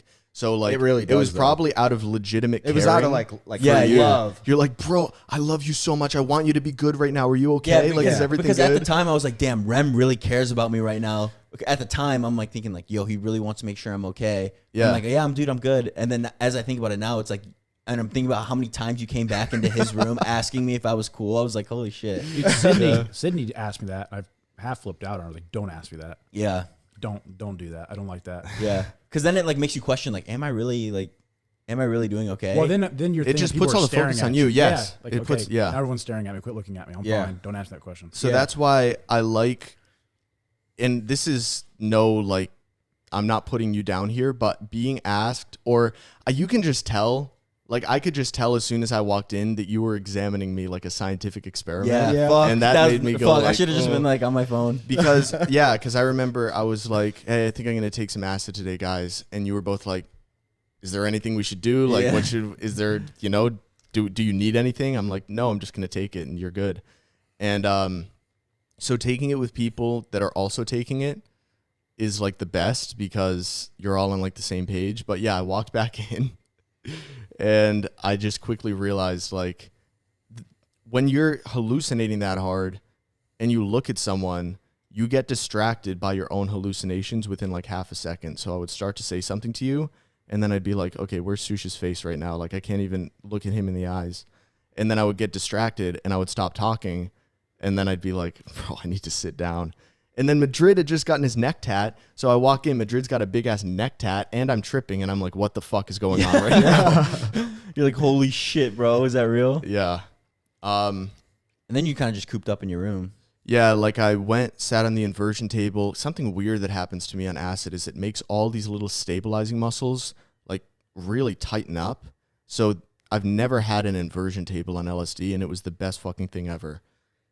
Because I remember on previous trips, I would have to have either my ex-girlfriend or my friend like dig in with an elbow into my lower back and my neck, because it just felt like my entire body was like just literally vibrating with energy to the point where all of my stabilizing muscles were firing randomly. So I sat on this inversion table, and Cal and Milo came over and licked me, and I'm just like upside down dogs licking my face, and I'm tripping on acid. And then I went up and like took a shower for about 40 minutes. And at this point, it's been like 7-8 hours, and I'm still peaking. And I'm like, how much acid did I take? Because I've taken this shit before, and this does not feel like 200. And the walls. So people who haven't taken acid, they think of hallucinations as like everything looks normal, and then all of a sudden it just looks like there's a lizard on the table or something. Yeah. And that's not really how it is, especially on acid. Maybe on mushrooms sometimes, but with LSD, it's more like if there's patterns that exist in a room or on a surface, like a textured pattern, all the textures on this surface will kind of morph into each other and move. But normally, if you really focus hard on the texture, it'll stop moving. You can almost like force yourself out of the like hallucination. But this time I was in the shower and I was looking at the shower panels and I was up close. I looked like a fucking crackhead. And I was up close, like 6 inches away, trying to get the tiles to stop moving, and they wouldn't at all. And I was like, it wasn't freaky. It was really artistically beautiful. It looked like I had animated shower panels. And I was like, just thinking about the fact that I took a few millionths of a gram of a substance, and that's all it took for my brain to not know what was moving and what wasn't. And I was, obviously I had thoughts about that too. And I went off on a whole like spree thinking about that. And then I went and I frantically cleaned my room because I'm like, I need to have order in my life. And I just fucking deep cleaned everything. And then some more time passed and I tried sleeping and it just wasn't happening. So that was my acid trip from a couple weeks ago. I also got really badly sunburned. Yeah, you got burned as fuck. What's it like? Like, what's it like with shrooms though? Because you've never done shrooms, right? Twice. I've done them twice. Okay, and you said, did you take a full eighth? Yeah. So the first time I took it, I took 3.8 grams. I don't know why I remember that exact number. And then the second time I took it, I think we measured out 3 grams for everyone. And then we had a bunch of like bits in the bottom of the bag, shake. And we just like poured it into the blender and we made smoothies. Okay. Mushroom smoothies. They didn't taste great. I bet not. Cardboard. Yeah. Tastes like cardboard. And mushrooms, the thing that I don't like about mushrooms is they're legitimately poisonous. So your body you're coming up on the psychedelic that's in them, but your body at the same time is like, bro, you just got poisoned. You need to puke this shit up right now. You're literally getting poisoned. That's why it fucks with your stomach so hard. Yeah. So that's why I like Zofran, which basically prevents you from puking. But I hope this is still good because There you go. well, it tastes a little weird. were you just eating the mushroom? I don't remember, but were you just eating the mushrooms? Yeah, 'Cause I heard they taste like shit. It just tastes like cardboard. Tastes like nothing, really. Yeah. They taste like shit. I mean, maybe you just have a high shit tolerance, so you're like, this isn't that bad. I mean, you pin with a fucking 20 gauge 1.5, so Yeah. I guess you do have a high Once, you do have I a did high that once. tolerance. No, Yeah, I I just, don't give a that fuck. night I didn't put them on anything. I just ate them. Yeah. Just tossed them. Yeah, what did we do that night? Is that all we did? We just chewed them up and... We put on a peanut butter sandwich. That's right. I remember. Wow, what a night. Yeah. Yeah, that was actually a great experience. Very very was. therapeutic. Very therapeutic. But it's crazy on shrooms, it would always fix my eyesight. Have you ever noticed that? Yes, and on LSD, it makes you like I can basically take off my glasses and see pretty clearly. What? Yeah. It's weird. So I'm It's super weird. nearsighted. I actually have quite a bit of floaters, but I don't wear contacts. I remember the first time we did it, walked outside. It was at night. I remember like they were all gone. Eyesight was good. Is there Magic like shit, is there bro. science behind that, or is it fucking? This is one of the effects. Actually, That's one weird. of the The coolest. mushroom elves get into your eyes. That's fucking cool, bro. When we were all done for the night, I had to drive back home. I still had my CTSV. I remember that was still one of the coolest things I've ever done in my entire life. Because you get in that thing and like all the colors just starts up. And I'm like, holy shit. I remember that's when Nipsey Hussle, Racks in the Middle came out. I'm still obsessed with that song. Because that's like, I was just ingrained in my head from that night. You just feel like it was just one of the most incredible feelings ever driving home. That afterglow from mushrooms was like some of the happiest I'd ever been. The coming down on mushrooms is, honestly, I like it better than Than the actual like when you're tripping peak. balls. Mhm. But you had a bad trip on acid, but you like mushrooms more. Yeah, and I think a lot of it was Setting. Yeah, I think it was setting. Like the first time, you want to hear my first acid trip? First time I ever did acid, how old was I? I think I just graduated, and it was the summer before I went to college. So I'm still 17 at this time. In my day job, I was going up and working at a scrap sorting yard to where you'd be like out in the sun all day, fucking tossing like steel around, sorting it, wood and all this stuff, and it would get like recycled. So all my buddies that I would party with, that we all got acid, and they were like, "Hey, it's a Thursday night," or no, it was a Thursday night. And they were like, we're all going to pop our acid. And I was like, well, I got to work tomorrow, so I can't. So I was like, was it just me? Yeah, it was just me. So I just held on to my acid. Everybody tripped the night before, had a blast at my buddy's house. And back then, like, when you were in high school, it was like if you wanted to, you probably all had like a friend's house you'd go to do your fucked up shit. because like I couldn't do it at my house. Yeah. I couldn't, you know what I mean? So we had one friend that had this house we would go to. His dad was always like working. So it was like just this empty little apartment or whatever we'd be in. So like, I'm thinking like, you know, I get off work that Friday. I'm fucking feeling good. It's time to have some fun. I'm going to pop that acid. So I'm at my dad's house. I pop it. I'm like, okay, it takes like an hour and a half to kick in. I'm like, I'm going to take this. I'm going to drive over to my buddy's house. And normally we would hang out there till like 3 and 4 in the morning. I'm like, that'll be perfect amount of time. I show up there. I walk inside. Like, I'm hanging out for 30 minutes. His dad comes home. I guess he was off work. And he goes, everybody get the fuck out. So I remember it was like, right as it starts hitting, we all walk outside. And everybody just gets in their cars and leaves. And I'm just by myself. It's starting to trip. And I like get in my car. Holy shit. And I'm sitting there. And I'm just like looking. And it's like, when you're on, it's weird. Everything had like an ominous look to it. I'm like sitting in the middle of like town. And it's like in Logan, where I'm from, kind of a shithole. At least where I was at. So it's like I'm just looking around. And there's like the bank parking lot. All the trees looked ominous. It was like fall there. So like everything's kind of dead looking. And I'm just like, what am I going to do? So I start calling my friends. And luckily I had one friend. And he had these like 2 girls with him. And he's like, hey, we're just hanging out. You know, you want to come? I'm like, sure, come pick me up. And I remember like he picks me up. I get in the front. And I tell him that like I'm tripping. And like my buddy's like in the backseat. This girl's driving. He's in the backseat. He's like messing with me. And I remember like he had like celly string that. Yeah, you know what I mean? Yeah. Yeah, and he like sprays me with it, and I like freak out. Like, what the fuck? Get that off of me. Yeah. So like we go out into, we had this spot we would pull like out in the country where like the cops wouldn't go, and we kind of just hang out there. And like there's this girl there, and she's like trying to like hook up with me, and we're like kind of doing shit, but I'm like not into it really at all. And I remember it was so weird because like I would get like up close to her face, and like her face would turn into like a zombie. Super weird. Yeah. So I'm like low-key freaking out. I'm like, all right, like my other buddy calls me. I'm like, all right, like just come fucking pick me up or whatever. So he picks me up. We go to this other dude's house, and we're upstairs like tripping in his house. And this dude at the time was like, I don't know, just like it was really weird. We're in this apartment, and there's like only one couch and like one table. I come to find out the dude was like a heroin addict. So like the house just had like nothing in it. And we're up there, and I'm just like tripping, and I'm just like just feeling really fucking weird. And these two of my buddies there are drinking. And they're like all fucked up. So they leave. And as they're leaving, they're drunk. They're like walking down the street to his house. They're like throwing beer bottles in the alley. Didn't realize it. So me and my buddy like walk out. He's high as fuck. He's smoking. We get in his car and we're just like sitting there. And it's like maybe like 2 a.m. And I'm just like still tripping balls. And I'm like, all right, like what do we do now? Where do I go? Next thing you know, we're surrounded by like police officers. And it was the weirdest thing. Holy shit. It was the weirdest thing. Because it was like 1 second, everything's fine. I remember I was smoking a cigarette. And then like, I remember like next thing, there's just like 5 cop cars all around us. We're just like in this alley. I remember looking out the window and like my cigarette was like down to like the butt. And I was in my head, I'm like, that's my life right now. I'm like going to jail. Yeah.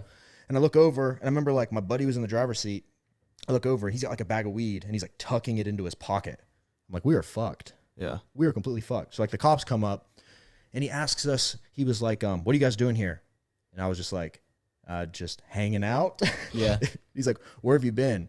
I'm like, my dude, he lives right upstairs. Like, what's his name?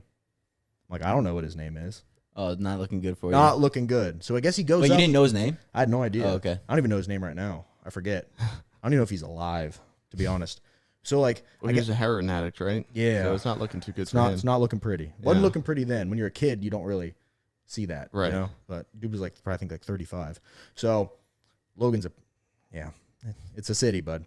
So I remember the cop comes down, like I'm sitting in the car, like I'm so fucked. And I was so scared and so terrified. I'm like tripping balls. And something about getting really scared when you're on acid, like takes it up to like just a different level. Yeah. Like, so I remember like the cops came down and then he was like, you're good to go. Just go home. And like, they just like disappeared. And I look over at my buddy. I'm like, Pomp, we need to get home. So he hops in his car. We're driving back to my house. And I remember we're like on the road and it seemed like we were like on a boat in the ocean. Like, whoosh, like everything was just like fucking bouncing. And then we pull into my dad's house and we're just sitting there. And I had like forgotten who I was. I was like, so my name is Remington. I have a brother and a sister. Holy shit. Like I have a brother and a sister. And he's like, yes. Like he had to like talk me into remembering who I was. And we just sat outside in my house for like 3 hours until I started coming down. Then I snuck inside because my dad was sleeping. And I went upstairs and couldn't go to sleep. And I just like played video games or like, I remember I turned on Metal Gear Solid 4 because it was such a weird game. And I just like watched the videos on it. And I was just so mind blown. And then eventually like 9 a.m. I went to sleep. but I was like terrified the entire time I did it. This wasn't like I fun. mean, Well, you had an they say unfortunate series of events. Very. well, yeah. it's setting, and dose. And your dose maybe was good, but your mindset and the setting you were in were both shit. And those are probably the most important. Dose doesn't really matter that much. You can take a fat dose of acid, but if you're around people you really trust and you're in a good setting, you're probably not going to have a bad trip for the most part. I've personally never had a bad trip on acid, and I think it's because my first few trips were in such a good set and setting that it gave me this like ultimate confidence with taking LSD. And such obviously a huge part of having a bad trip is thinking you're having a bad trip. Right. Like as soon as you start to worry about that, it's like a downward spiral. That's so true. And I think it's because I have such a high confidence with acid that I'm almost like overly confident about it. And as soon as anything in my brain starts to light up and say, oh, here's something bad, the confident part of me is like, I'm not having a bad trip right now. That's not going to happen. So it's just never happened to me. My first trip was very different than that. Actually, it's a good story and I've never talked about it, so I'm going to grab a sparkling ice. Does anyone want any drinks? Do you want anything, Sush? I think I'm good for now. Let's just wait. Let's just pause it though, because I have to pee too. Okay. All right, we'll be back in 3, 2, 1. All right, we are back. So a lot of people have asked about like because I've alluded to the fact that I've done psychedelics and mainly LSD, but sorry, I'm really tired right now. For some reason, I keep getting fucking 6 hours of sleep, bro. Woke up randomly at like 10 a.m.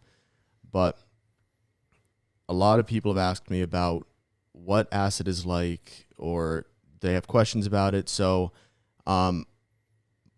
my first trip started, I got my hands on some acid, and I didn't really know anything about it. All I knew is that it would make me see shit.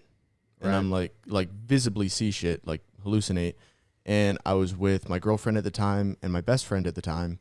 And so I was around really good people. It was nighttime.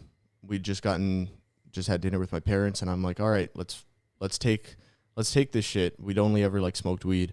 So the only kind of, damn, this fan is cold. Did you turn it off? I turned it off. Whatever. It doesn't matter. The only kind of preparation we had going into it was we were like, okay, we should probably at least like watch a video on what this shit is. So I ended up watching a Psych Substance video, who's the guy who I played earlier, and he kind of just talked about like how to take it, dosing, etc. So we each took half a tab. We had 3 tabs of 250 micrograms, and we each took half and then waited about an hour. And that's where we made the mistake, which was actually a really good mistake that we made, is we thought that it wasn't working, so we took the other half. And we started to think, like, we waited about 10 minutes on that one, and we're like, oh, damn, this stuff's bunk. We don't see anything. We don't feel anything. And then around, like, we waited another 10 minutes, and we're getting all giggly and stuff. And I'm kind of just chilling out talking, and I'm looking at Gabe's pillow, my best friend, and I was just like, is that the wind? Is that the fan? Is your fan going? Because your pillowcase is moving. And he's like, no, there's no fan in here. And I'm like, okay, no, it's real. And we took it, and I really do think that the fact that we took it at nighttime was a good thing, because it was something about, like, it's almost like when I take it during the day, it makes nature and stuff in the world a lot more beautiful, but you're focused on that. Versus when it's nighttime and it's kind of dark and you're in this room, it's more, you're not distracted by the external world. It's more just the people you're with and the thoughts you're having.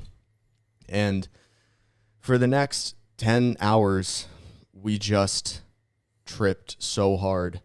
And the way that I describe it, because it's really hard to put into words, and I don't want to stumble over myself on this podcast for 10 minutes trying to describe it. So the way that I put it is, it's like if you've been colorblind your whole life, and then all of a sudden you see color. Right. And it's like there is no way that you can put into words what you're seeing, but you've gained this whole new dimension to life that was always there, but you were never able to see it. And that's what I felt like, just the thoughts that I was having and the way my neurons were interacting with each other in ways that are physically impossible when you're sober was quite literally like I was thinking things that I would never be able to think without LSD. And if you want to take a look, you can go look up brain scan sober versus LSD, and it's like it shows the active part of the brain is in red and the inactive part is blue. And they scanned these people, and like when you're sober, there's like some red parts, but it's mainly blue. And on LSD, the entire brain is just red. Like all your neurons are firing. How old were you? I was 17. Okay. And I remember going into the trip thinking, this side story just goes to show how beautiful of an experience it was. I remember going into the trip saying, all right, guys, no one can fucking find out about this. My parents will kill me. Mainly my mom will kill me if she finds out I did a hard drug like LSD. I mean, that's 3 letters. That sounds just bad, you know? Kidding. And I remember that's what I was thinking going in. And then as soon as I got home the next day, I was like, the first thing I thought of is I have to tell my parents about this. I've got to tell mom. And I knew that she was going to be disappointed in me and she was going to be upset. But there was so much new life that I had just discovered and so much new emotion and perspective that I had just gained in one night that it was too much for me to handle. It was too much for me to try to hide. Like I just knew there's no way I'm going to be able to hide this. Like I'm going to be different for the rest of today, and I'm probably still going to even feel different tomorrow as well. And I just knew that you have this afterglow effect the day after, even though you're not hallucinating anymore, all the shit that you just went through the previous 12 hours, it's still like in your brain. And I just remember sitting my mom down and I started talking about, the first thing I said is, Mom, I did LSD last night. And I remember her head just went down like disappointed mom. And I was just like, yeah, I know, I'm sorry. And this is what happened. And I was like, I looked like a fucking madman up there trying to explain all this stuff that I'd felt and all this stuff I'd seen. And I just cried. I just started crying, not out of sadness or anything or happiness. It was just like there was so much. I got like 10 years worth of emotion packed into one night that I just needed to cry because it's like my body just had to let it out. And between the beginning of that conversation with her and the end, her mind was completely changed. She wasn't like okay with it. She wasn't happy that I did it, but she was like, you know what? That honestly sounds like it was beautiful. And I don't even know how to explain what I felt during the trip. All I remember is like the best way to sum it up in a concise way is I remember Gabe is basically my soulmate. And I remember on LSD, the sun was rising at this point. It had been about 7 hours. And we were both like laying on the bed. My girlfriend was behind me and his face was about 2 inches away from my face. And we were just looking into each other's eyes. And we might have said like 5 total words to each other and conveyed 10,000 words worth of information. It was like, not to sound cliche, but it was like we were telepathic, not literally, but metaphorically. Right. It's like we were so in tune with each other at that exact moment and throughout that whole trip that we knew exactly what the other person was thinking. So words weren't really necessary. We could just I could say like 3 things and he'd be like, yep. And he'd say 3 things and I'd be like, I know. and it wasn't, we actually knew what the other person was saying. It wasn't just like I was pretending to know what he was saying. I literally was thinking the same thing at the same time as him. And then he would start to say something and I'd be like, I know. And same with him.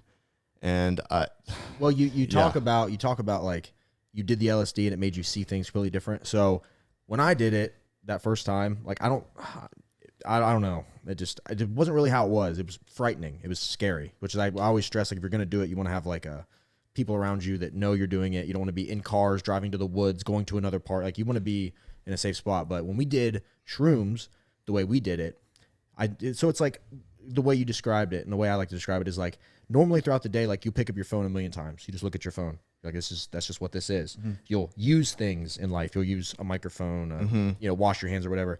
But when you're on, like when I'm tripping on mushrooms, it's like, you don't just look at the phone. Like you don't even, you're just like, what is this? Yes. Like you no longer take it for granted. All that you know is you and everything else. You're like, Whoa. Yeah, but like, or like you'll wash your hands and you'll be like, water comes out of there. There's pipes that run down into the ground. It's some facility somewhere. Like you look at everything on this weird level, and it's like, even just this table, you're like, who made this? Mm-hmm. You know what I mean? Just normal random things you just wouldn't stop for a second at when you're tripping. You're just like, everything's just like, yeah. And I think that's why it really makes you appreciate life in a whole different way, especially while you're on it, is just because you're noticing all these things that you would never in 1,000 years even notice, because you just completely take them for granted. And when you're tripping, it's just like, it just makes you hyper aware of the world that you're in, and you're like, holy shit, this is just too much to handle. But I will say that LSD changed my life forever in a good way, and I don't think that I would be where I am without it. And it was the driving factor behind a lot of like big decisions that I've made in my life, such as when I moved to New York and dropping out of school, which are two of like the biggest things that I've done. Moving to New York for a number of reasons was a great decision, and then dropping out of school was obviously a great decision. So yeah, I don't want to sit here and rant about it for too long, because I didn't plan out what I'm going to say, and it's such kind of a complicated thing, but that's LSD. It can be spiritual if you do it the right way. Yes. How you were describing your first trip, like how you were saying to your mom, that's kind of like how I felt with like the Molly. Is like I wanted to tell like what I experienced. Like I was so excited. Like you probably noticed, I was so excited to tell you about it. And then also how you were saying with your buddy, with your best friend at the time, how like it was telepathic. That's almost how I was feeling with him. Like when he would like come up really close to me, and like I'd be like he was like, "How are you feeling?" And I'm like, I would be almost speechless, and he was like, "Yeah." Like I know, like I didn't say anything, but I said it. Yeah. But like We're on the same wavelength right now. And that's how, when you said, I don't know what you said, what word you used, but you were like, you were on the same frequency. Like you guys were on the, like, just so tuned into each other. Yeah. That's exactly how I felt with like him. Yeah. When I was there. Mm-hmm. So, And I'm scared. I'm honestly scared of LSD, but like hearing you talk about it more, like on the podcast, like I'll definitely gonna try it. Like eventually. It's also a big setting thing. So you can take Molly at a club, and it's a whole entire different thing than you do when you're sitting with your homies. Yeah. I Same thing with almost shrooms. wouldn't want to, like at a rave or a club, like I almost wouldn't want to take it. We've done it. We got a last year for the Arnold Classic. You know, due to the virus, everything got like shut down. They shut down the event. But every year, because we always would get a VIP table and go party. So last year we were like, well, we still had our tickets. They canceled it last minute. We're still going to go. We went, had a VIP table. So we're just in our own little area, and we took it. And that was also one of the best nights of my life. Yeah. Yeah, because you're just there, and then people are just all around you. The vibe, the music, the lights. It's dark, and you just feel incredible. I mean, we would separate, and I'd go like, that was the first night I met Max Tuning. So we're talking. I'm just like, and you're the most charismatic guy on the planet. and you're just talking to everybody. I remember like the dude would come because they have people come check on your section. Like, hey, are you guys good? You need more alcohol? We're like, bring more water. They kept bringing cases of water to us. I'm just chugging bottles of water. Yeah. Like sweating through my hat. Yeah, through my every shirt. single video and picture, someone's holding a bottle of water, and it were just sweat rings. Yep. That's all there was. It's funny because the 2 times that I've taken Molly have been completely different experiences. So I feel like I've seen kind of both sides. The first time I took it was with my ex-girlfriend, and we ended up having sex on it. And what's funny is I don't know how. Me neither. Viagra. Okay. And neither one of us, it really wasn't about like the lust part of it, you know? Of course. It wasn't like we were trying to get off. And because of the way it interacts with serotonin, it's really hard for you or the girl to finish when you're on it. You can't even piss while you're on it. Yeah. So neither one of us ended up finishing, and we went for like 30 or 40 minutes, and like, it didn't matter. Like, we didn't even think of the fact that we didn't finish. It's just when I reflect on it, I'm like, oh, that's right. Because it was like one of the closest, the most like love I've ever felt at one time, at least up until that point. Obviously, I've had experiences since then, but up until that point, I had just never felt that kind of closeness to another person, like emotional closeness, besides for the time when I did LSD. And I think that just wiped everything else out of the water. That was The Molly did? No, I think the LSD did. And then the other time I did Molly was at like a house party, and it was also fun, but it was just different. Like, obviously, it was completely different. It was more just like talking to random people and shit like that. But Well, we're going to have an experience here soon. Just keep it low key, keep it chill. Everybody drops it. Because like the shit that I get is like, it gets you there. You don't have to doubt it. The only thing that worries me a little bit about Molly is kind of its long-term effect on serotonin, which I haven't looked into enough, but I've seen some stuff on it, and it does scare me, and it kind of scares me because I've already taken it twice. Right. So it's like, oh, geez, have I already fucked myself up? So I do need to look more into that before I take it again, but I'd be willing. Yeah, you had that photo of like the serotonin in the brain. Like to be fair, that was literally just pulled up off Google Images, but it's something I saw years ago after I took it, and it's something I remembered it a couple days ago. I'm like, isn't that true? And then I looked it up, and same picture came up. It was like a study that was done that showed serotonin saturation in the brain before MDMA, then 7 days after MDMA, and then 7 years after MDMA. And it's like before MDMA, flooded with serotonin. 7 days after, there's like almost none. And then 7 years after, it's kind of like a midpoint. Like some of the serotonin has come back, but it's not back to that original spot. And it's almost like what Psych Substance was talking about, where he felt like he lost the magic for life after he experienced that extreme high where he just felt love and empathy and emotion that he'd never felt before. And then you're off of it, and it's almost like your brain doesn't even know what to do without it. Well, it's also different from person to person. That's what I was going to say, because like for me, I mean, there was a period this summer where I went pretty hard every weekend. And we did a whole month there. Yeah, we went fucking wild. Month straight, Molly every single weekend, and I feel fine. But yet I have friends that have came and done it, and then like they'll fly home, and then like the next 2 days they're home. They're like, I was like super depressed for a couple of days, and it took me the third day to snap out of it. And but with me, I'm just like, I don't know if it's like maybe the fitness thing where I'm like 40 minutes of cardio every day, like, you know, I don't know if that's maybe what it is, or I'm just maybe wired a little differently. I think it's just brain wiring. Yeah, some people just drugs affect people differently, and that's why I don't ever, like when I first did LSD, I was like, oh, everyone on the fucking planet needs to try this because it would change the world. And then I kind of pressured it on a few people, and a couple of them, it was like too much for them to handle. And long story short, it, you know, negatively affected them for a good period of time. And I was like, okay, that's it. I'm done ever pressuring people to do LSD again, because I'm just realizing that not everyone's brain is wired the same way. yeah, And not everyone is going to have this amazing spiritual grandiose experience that I had. And for some people, they're not ready, or they're not at a good point in their life to even experience that. So I talk positively about it, and then I say, this is just my experience, and I don't try to pressure anyone into doing it, because I don't want to. Yeah, I mean, I think you should do your research on anything, but I really think right now, if the world needed one thing, if everybody in the United States of America just got a couple things of Molly, and we were all like, all right, at 3 p.m. Central, we're all dropping it. Yeah. Then all this goofy shit in the world right now, we'd all be like, wow, this is so dumb. Yeah. Like, we all love each other. Holy shit. For about 5 hours, I agree with you. And then it would go back to normal. Then the Civil War happens the following 2 days when half the country's depressed. Everyone's depressed the next day. Dude, that reminds me, because you said all the craziness that's going on. Did you guys see, Alex Jones talking about Joe Biden like shitting himself?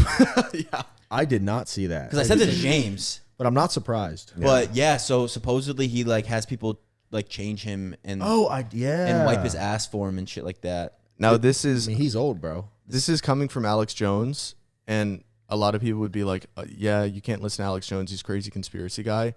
And I would be inclined to agree. But at this point, he has been right about so much shit where he says something and then he says, trust me, my sources verified it. And I'm like, yeah, okay, dude. And then like 6 months later, it comes out as being true. So I'm starting to trust this guy's sources. Yeah, he's a secret writer for The Simpsons. I mean, he's going writing all this shit out. Yeah, so... Well, even I saw a clip where Joe was like, he literally was like, they wiped my ass. Like, he literally said that. He was like, I just had my ass wiped. Did you see that clip where he was talking about the hair on the inside of his legs? Yeah. And like the kids would come. That's so weird. And that was like over a year ago, too. So that was it's only gotten worse since then. Yeah. He called someone corn pop. I'm like, what is this? Alex Jones was saying that he was just like, he's just being, I think it's tied it into like Chinese like he's just a puppet for the Chinese or something. I Yeah. don't know. I I don't know mean, if he that's a did- stretch or not. No, that if anything, the pooping part is a stretch. The whole Chinese tie to that's Joe verified. Biden is like verified. That's Yeah, verified. that's like verified fact. Here's the thing, fellas. I feel like all of us ending up in Texas was probably one of the best moves. Like the more that time has passed, I mean, I've loved it since I moved here, but the more time that passes, I'm so happy I'm in Texas. Well, Yeah. I mean, Abbott's a G. Yeah, He doesn't give a fuck. I mean, It's true. I mean, you're talking about Cali right now and New York. New York just pushed some mandates. So, like, you can't go into gyms, you can't go into restaurants. I think Cali just passed them a few days ago, right after the recall didn't go through.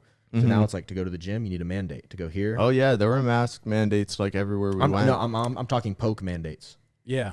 I don't Wait, what do you want to mean? use the word to get you shot. Oh, man. V word. Cali, The poke, yeah. or LA, or whatever. District, Really? Yeah. Yeah, they did just really right after the recall. Now they're pushing for Dining, it. bars, movie theaters. Jeez. All right. Well, R.I.P. Young Yeah. L.A. Tell them, Not hey, going back there. Tell them the YouTube theory.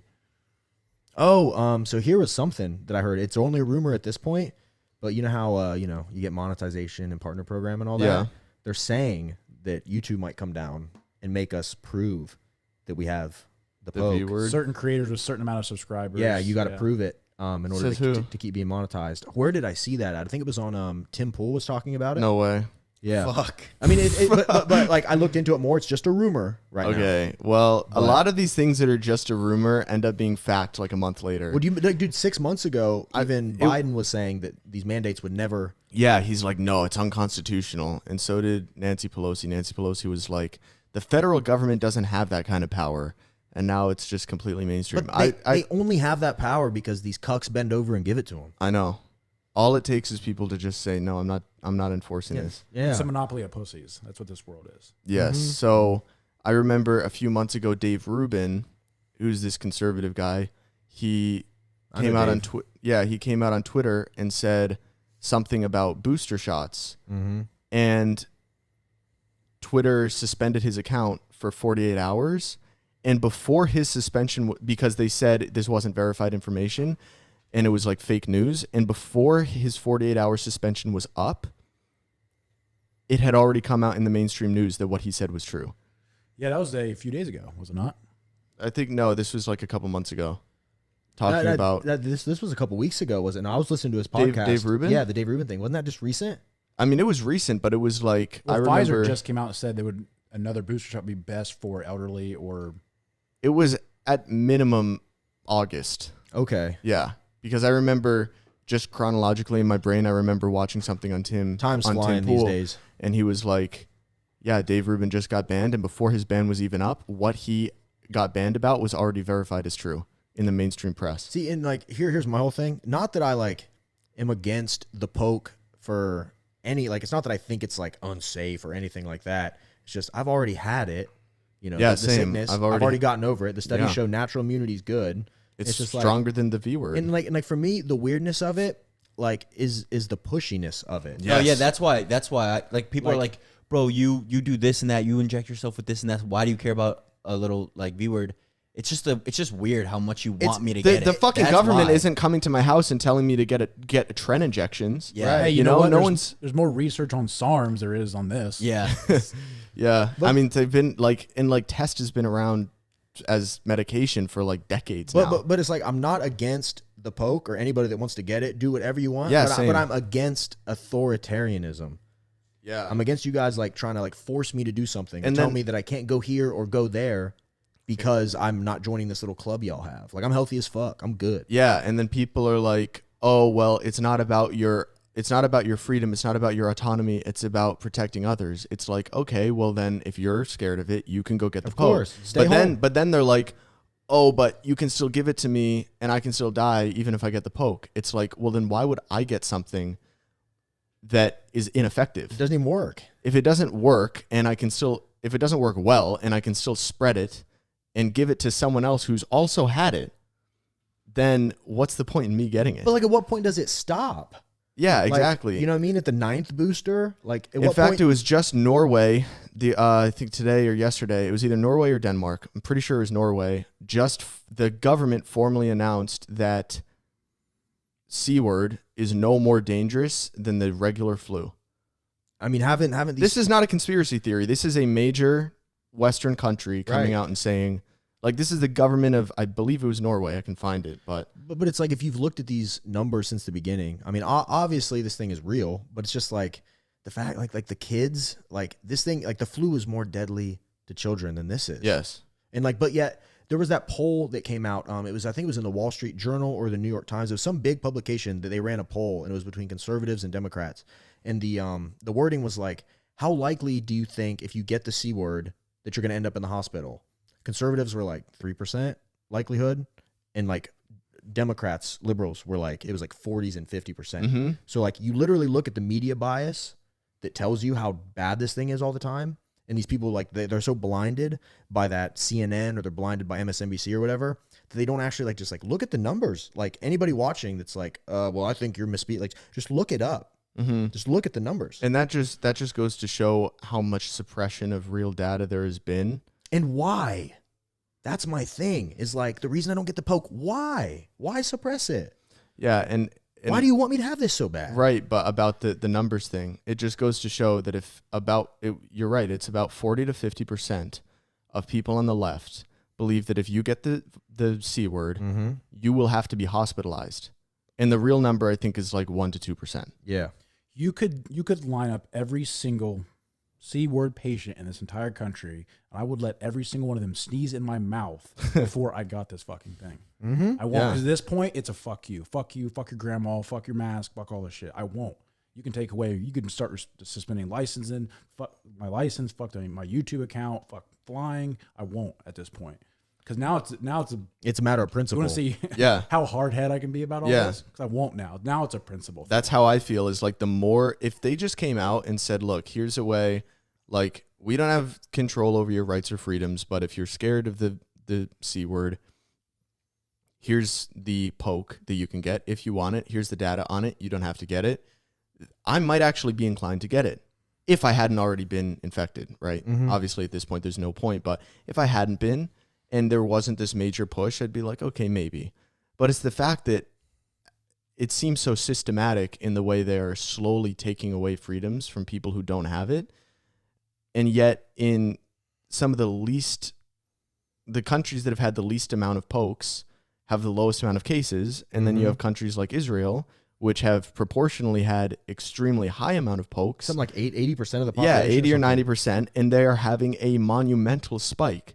And then you look at what's happening in Australia. Just look at Australia. C-word cases.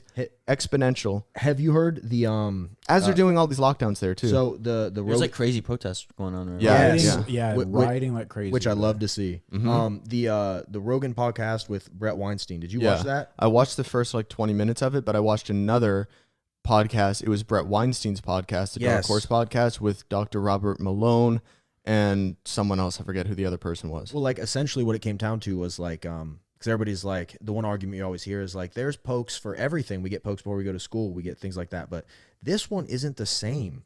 It's a completely different. It's the mRNA. Yeah, all the other ones are like getting it at the root. This one, though, gives you that quote unquote protection. And what Brett was saying was that like what we're possibly doing, obviously, I don't know if any of this is fact. It's a theory. It's talking about data. But it was like, so you create this shield for like a certain variant, right? And then it's like protecting against that. And it causes the C word, try not to misspeak here, causes the C word to like, it sees that and it goes, okay, how do we get around that? New variant. And what we're doing is we're making this thing stronger. Oh yeah. More effective, more resilient. Or here's what I will say. I actually disagree that we're making it stronger and more resilient, because I saw some data on these variants are only getting weaker in how deadly they are. But the media and the government are treating these variants as if they're the worst thing ever. So the actual variants are like getting less and less dangerous. Some of them are getting more infectious, but in terms of how often they kill you, they're getting less and less dangerous. But as long as you have a poke for each one, a V word is going to mutate. A virus is going to mutate. That's what they do. So is if you create immunity for one, it's just going to, and we've known about this with coronaviruses forever. Like they mutate more than like basically any other virus. They mutate at such a high rate. That's why there's no vaccine for the common cold. And that's why like with the flu, there's a new flu vaccine every year, because you can't just have one because the flu mutates every year. And it's still, the flu vaccine's only like 50% effective. But yeah, I was right about COVID-19 in Norway can now be compared to the flu, says health chief. That's not going to make a headline. Nope. This is on thelocal.no, which is a Norwegian, Norway news in English. So no, it's on no mainstream media sites at all. You got to think though, like what advantage is there, like for them to, like that's my whole thing. It's like this all seems like it's a plot of a movie, right? Like the way things are systematically taken away, the way society is being split right down the middle, like the haves and the have-nots. It's like, what's the incentive for this? That's been my whole thing. It's like, what's the end goal here? Because I sit and think a lot about just like, the side that I'm on and everything. And sometimes I'm like, am I wrong here? Am I just not seeing something? Oh yeah. And that's good. The fact that you think, am I wrong here, is good, because the people on the other side don't ever think that. Right. Well, when we were talking about this the other day at the gym, like Texas came out with the new abortion law, 6 weeks. Mm-hmm. That's a conservative thing. That's fucking stupid to me. Yeah, we talked about that on our previous podcast. We were saying that's fucked up. Yeah, fully agree. Honestly, I'll be socially liberal. You want to fuck, marry, do whatever the hell you want. Yeah. So like, I know that I'm not sitting over here being ignorant about all this, because I know that some of the stuff we do is fucking dumb. But it's like, I feel like the window shifted so much. Like there was this big controversy in MMA. The Overton window. Yeah. Well, it's like, I mean, 3 years ago I might have been liberal. You know what I mean? On the chart. Right. You know what I mean? But now, just because of a couple of key things, the whole politics have shifted to the left, and you've stayed where you are. So now all of a sudden, you're right. Yeah. But it's like, no, I'm literally left from like 5 years ago. Yeah. Like my views haven't really changed. Well, it's like this whole thing about there's big controversy in the UFC. There was this trans MMA fighter that just won a match a couple weeks ago. I think Derek did a video on it. Just won a match, and the pictures before the transition were like pretty hossed up, like special forces, army or something like that in the military. Yeah, won this fight, benched like 350 Wait, pounds. Is this a female? Something. No, it's a XY. Okay. Now XY chromosome. Now, but it was like and there was this big thing where it's like I don't care, like whatever makes you happy, I'm all for that. Do whatever makes you happy. You're not hurting anybody else. But like the fact that you can't even have that conversation about like, should this be allowed in a combat sport?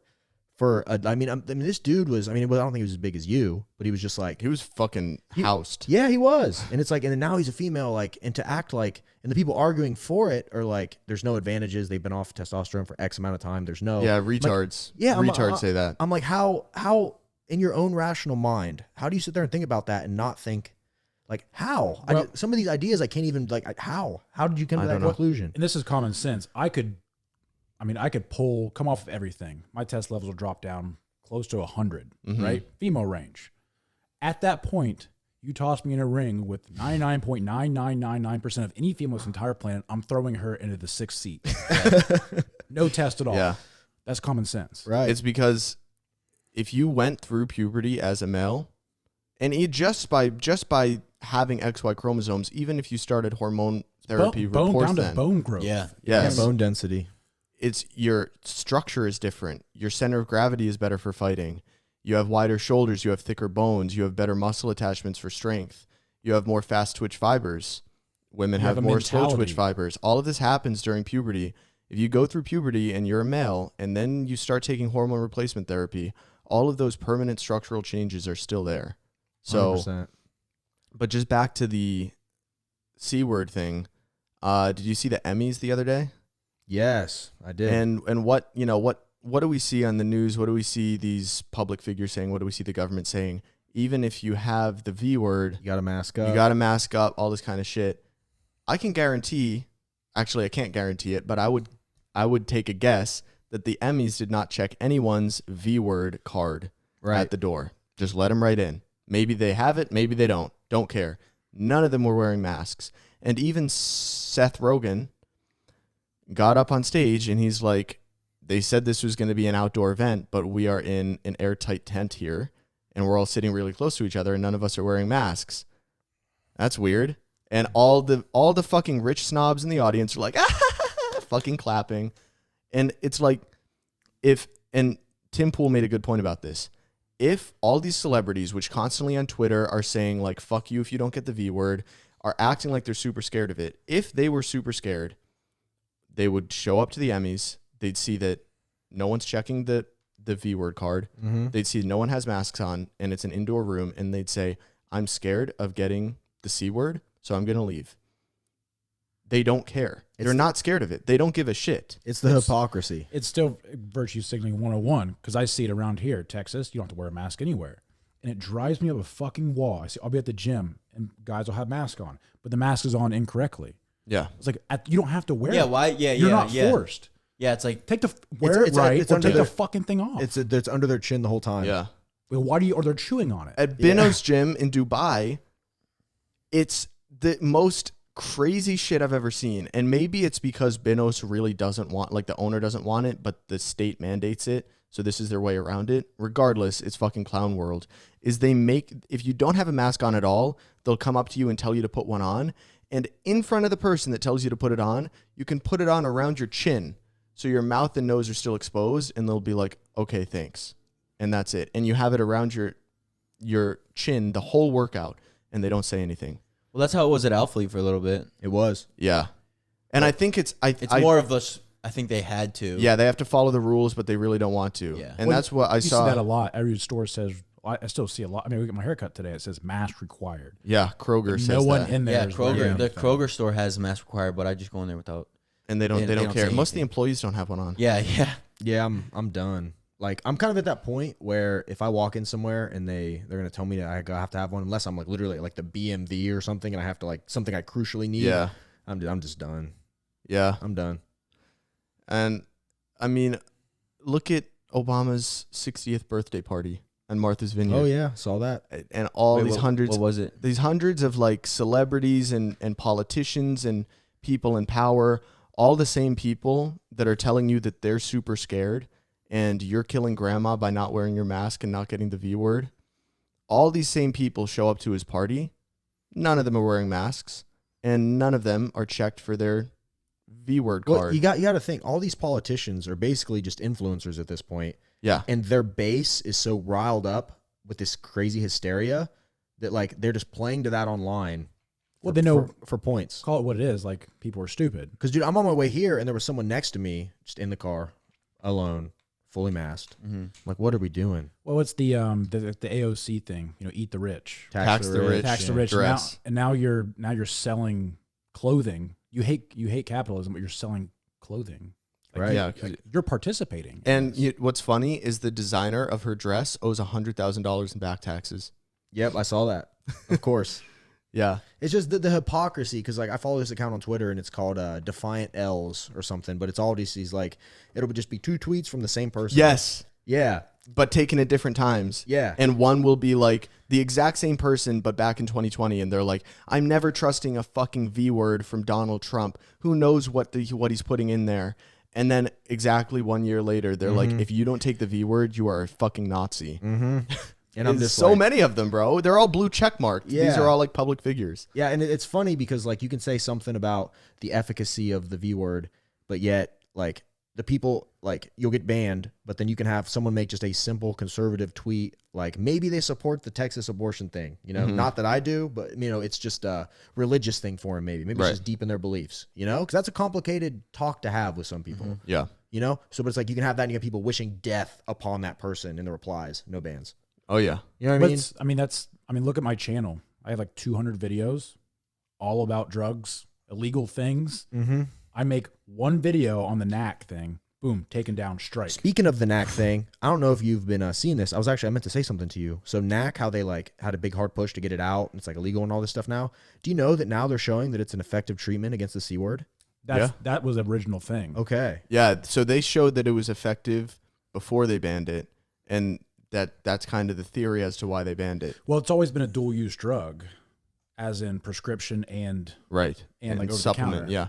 Yeah, and they just said they just never messed with it, and then all of a sudden they started messing with it. And actually, my last video I just put out yesterday, I said that on there. I was like, we're keeping knack and shield because we don't give a fuck. Because Final Boss Performance is a bunch of pussies. I think that's what I said. So we just kept How are you doing that? found a different manufacturer. That would do it. That'll do it. That's dope. GG. Yeah. Well, because you can still readily buy it online. There's a lot of big time companies that are still it's a selling fucking amino acid. Well, it's insane that it's banned. It's just the big thing is kind of what my guy told me is there's a lot other bigger companies that are kind of fighting the fight. They ain't gonna fuck with you over something like this. Yeah. So what do we think the end goal here of all of this is? Does it strictly come down to profits for these companies? I don't know if you just saw, they just released the quarterly profits for like all these big the ones in charge of the V words. Yeah. And their profits are in the like just billions in the green. It's just insane. I mean, there's a lot of things here, but I think just zooming out and just take like a wider view of it is, what are they talking about now? They're talking about V-word mandates if you want to do fucking anything. And in a lot of places, they've already instilled these mandates. And just real quick, I want to jump back to that, but real quick, the difference, because a lot of people will say that if you have already got the measles V-word and you've already got the HPV V-word and you need it to do blah, blah, blah. The difference with these mandates is when I go on a plane, I do not need to present my measles V-word card. Mm. The government doesn't mandate that. Mm-mm. When I go into a restaurant, I don't need to present my measles V-word card, and the government certainly doesn't fucking mandate that. I think a private business should have the right, as a private business, if they want to mandate it, they can. But I don't think the government has any right stepping in saying you need to be V-worded against measles if you want to go into a private business. Right. That's government overreach. But that's Democrat 101, big government. Yes. But so I would say to those people that try to use that argument, the difference with this is there's no mandates for any of those other V words besides like if you're in the army, you've got to get certain pokes, and like certain schools, I think like public schooling, I think you need to get like certain. I remember always getting the hepatitis ones. Yeah, which are not mRNA and have been around for decades. And you know, I'm sure there's private schools out there that don't require that shit, whatever. But to fly on a plane to go into a restaurant, right? And the government is telling you that you as a private business have to mandate that everyone has this certain medical procedure just to come in. Yeah, it's fucking different. Obviously, it's different. Right. But then you also have to look at like how dangerous is the thing we're actually protecting against? 99.7% survival rate. You know what I mean? So, but like, and that's including all the fucking fat people, all the people that have comorbidities, all the people that are really old. For me, it's like 0.00001%. Yeah, and that number's skewed obviously because at the upper end of the spectrum, like you said, you have older people, you have people with comorbidities, right? But also the amount of people, all the bullshit reports, the amount of people that got it and never entered the system. Like, you just had it. You know what I mean? You maybe were sick for a couple of days, maybe you didn't notice anything, you were asymptomatic. Oh yeah, and they're saying now that like it's probably a lot higher than 50% asymptomatic.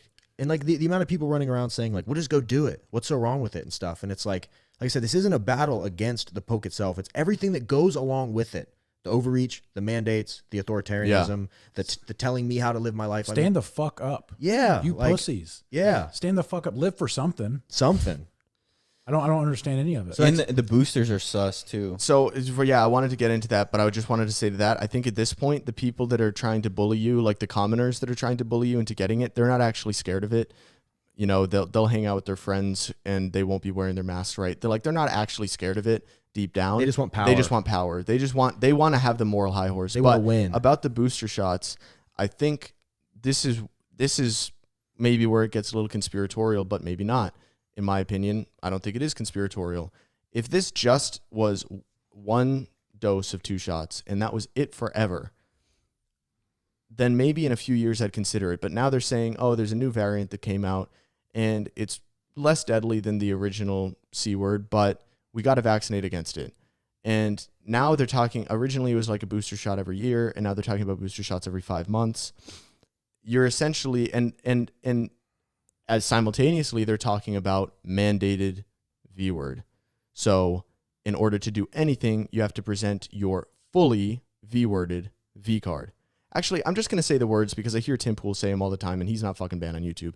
In order to get into anywhere, restaurants, bars, whatever, and now they're talking about domestic travel on planes, you have to be fully vaccinated, and that includes with the latest booster shot.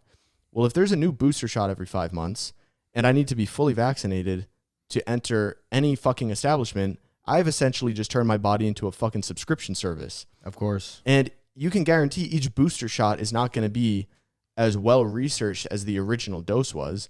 The original dose took like a year to create, and they had everyone and their fucking mom working on it as fast as they could, every country in the world. Now they're talking about every 5 months. At some point, there's going to be human error, and there's going to be one dose of one booster against one variant that has like really nasty long-term effects. And it's like, and call it what it is, we don't know what the long-term effects of this are. yeah, we don't. And yeah, it doesn't make any fucking sense. Like it's such a survivable thing anyway. It just, the whole thing. Yeah. Like, what was what, that? like, what do you expect to happen? Are we going to do booster shots every 3 to 5 months until we're fucking dead, until we're 90 years old? The problem is this has the potential to change the entire world for the rest of our lives. Yes. Everything changes. Now you have an ID that you carry with you, your picture ID, and you have that V card. And this is where I start to believe what Alex Jones is saying, which scares the fuck out of me. It's because terrifying. I try to resist it. Like, no, I don't want to believe him. But he starts talking about like, this is a gateway to the social credit score like the Chinese have. And it allows you to just have like your global ID and your global fucking social credit score.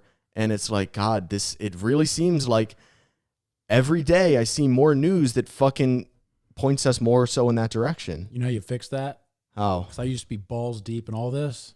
Turn it off. Yeah, that's what I've been trying to do. But it's like, why? Part of me is like, I should just turn it off. And then that's what I do. But then inevitably I see news about it and I'm like, okay, like, imagine we're living in Nazi Germany and we're seeing Jews dying all around us. And you come to me and you say, oh, you want to forget about like all the Jews dying? Just turn off the news. Stop reading the daily paper. It's like, well, that doesn't prevent the Holocaust from happening. Well, I mean, that's a little extreme. I know it is, but it's the same idea Well, though. what's the solution? There is for you right ruining your mental health over it. But I'm not ruining my mental health. I'm a happy guy. I'm not. But, I did. But I would say that just because something is uncomfortable and I don't want to look into it doesn't mean that I shouldn't. Like, I think even if I don't have a solution for it, which I don't have a fucking solution for it right now. Even if I don't have a solution, that doesn't mean I should just become ignorant to anything that's happening. And clearly you haven't become ignorant to everything that's happening, even though you say you turned it off. You still an idea. I don't invest my heavy time into it. I don't either. Because it came to a point where I'm pissed off all the time.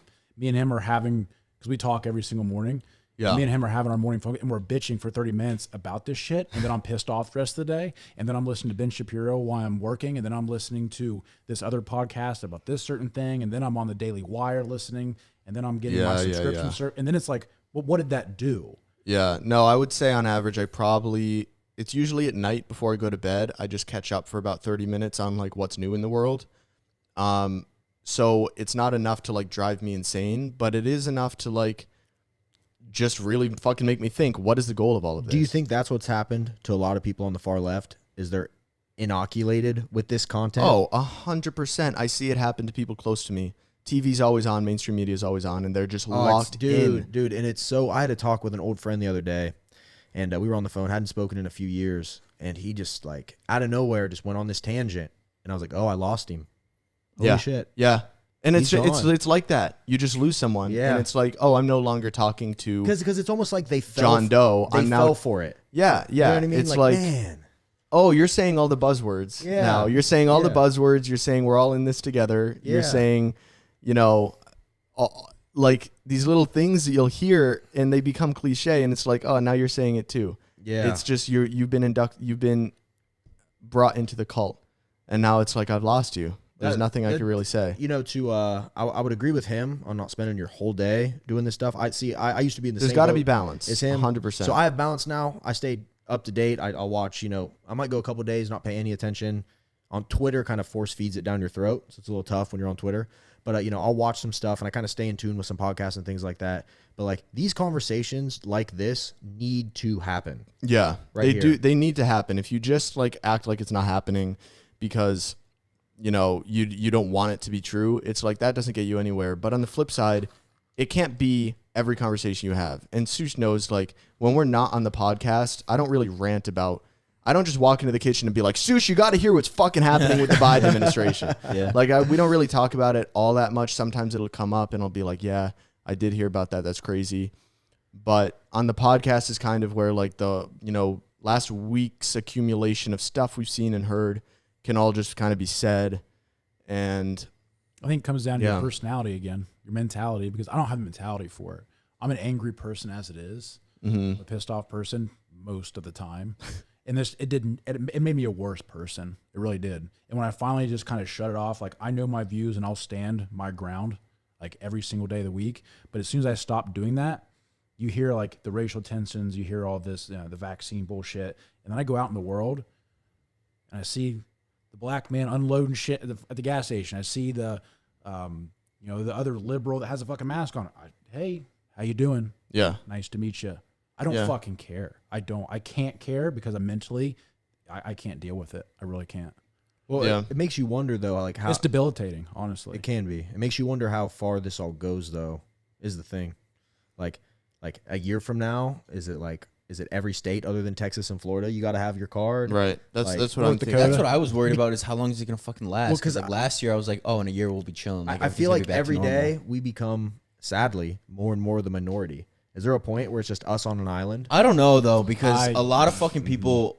I don't think we're the minority. At all. And I was saying that I think if you look at like the polls or whatever, you look at metrics, like it seems like sometimes we're the minority. But if you look at smaller things that people might not focus on as much, such as like to dislike ratios on videos, go look at the White House. Dude, go look at the White House channel like to dislike ratios on Comments videos. disabled. Every single one, comments disabled, and it's just so many more dislikes than likes. So many more. Everyone is like, fuck you, I hate this, I'm disliking it just because fuck you. And that's something you can't censor. And they actually did take away the dislike function on certain people's YouTube apps. And it's because it happened right when the new White House YouTube page got put up. Because they noticed like all these are getting ratioed. And you click on any mainstream leftist news publication on YouTube, it's all more dislikes than likes. You look at the comment section, even on certain liberal Instagram accounts, and all the top comments are like against what the post is saying. They're like, no, this is wrong, fuck you. Like if you look at, instead of looking at what they're projecting, like this is the truth, if you look at what the common people are actually saying in like comments, and you just talk to people and you realize like most people actually agree with me, you start to realize we are the vast fucking majority of people. There's very few people that I've run into where I'm like, oh, I've completely lost this person. I just think they're the loud ones.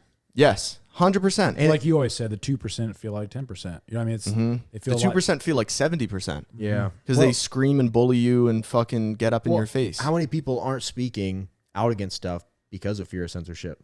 Right, and that's fear of getting fired. Yeah. And all it would take is, it wouldn't even take everyone. It wouldn't even take half of people. It would take like 1/4 of the people in this country to resist. And it would be, what are you going to go and do? What are you going to arrest 80 million people? Right. If 1/4 of the people in this country resist, are you going to go arrest 80 million people? No. It would be over like that. And we wouldn't even need the majority on our side. We'd only need 1/4 of people. Well, I hope what is happening in Australia is like a beacon of hope for people. I hope that they see that and it's like a shining light. Like you can push back against this goofy shit. Remember when people were telling us? Remember when people were telling us? They're bashing the cops. They're fucking with. They're destroying cop cars and doing that whole. I don't support any of that. Yeah, no, I fucking support the fuck out of that. I fucking support the fuck out of that because what the cops are doing to the people there, like pepper spraying and beating the fuck out of like a 70-year-old lady. The cops in Australia, it is not the same as like the cops we have around here in Sugarland. These are like respectful cops that, like, especially in smaller communities, the cops actually know a lot of the people and you can like recognize the cops. The cops over there are just a military force that is turned against the civilians. I don't believe in this whole like back the blue shit just on principle. I think you should only back the blue if they're backing you. But as soon as the cops turn against the population like they have in Australia, fucking burn the whole thing down. Burn the cop cars. Fuck that. Fuck that. You need to start fighting back. The way they're bear macing fucking regular citizens. I watched a video of this guy walking along. He was like protesting the mask mandate. He wasn't doing anything besides walking. And these like 3 riot police come up and fucking slam him onto the ground in a way that could like break his head. And it's like, no, these people are power tripping. They just want to have this physical power over other people.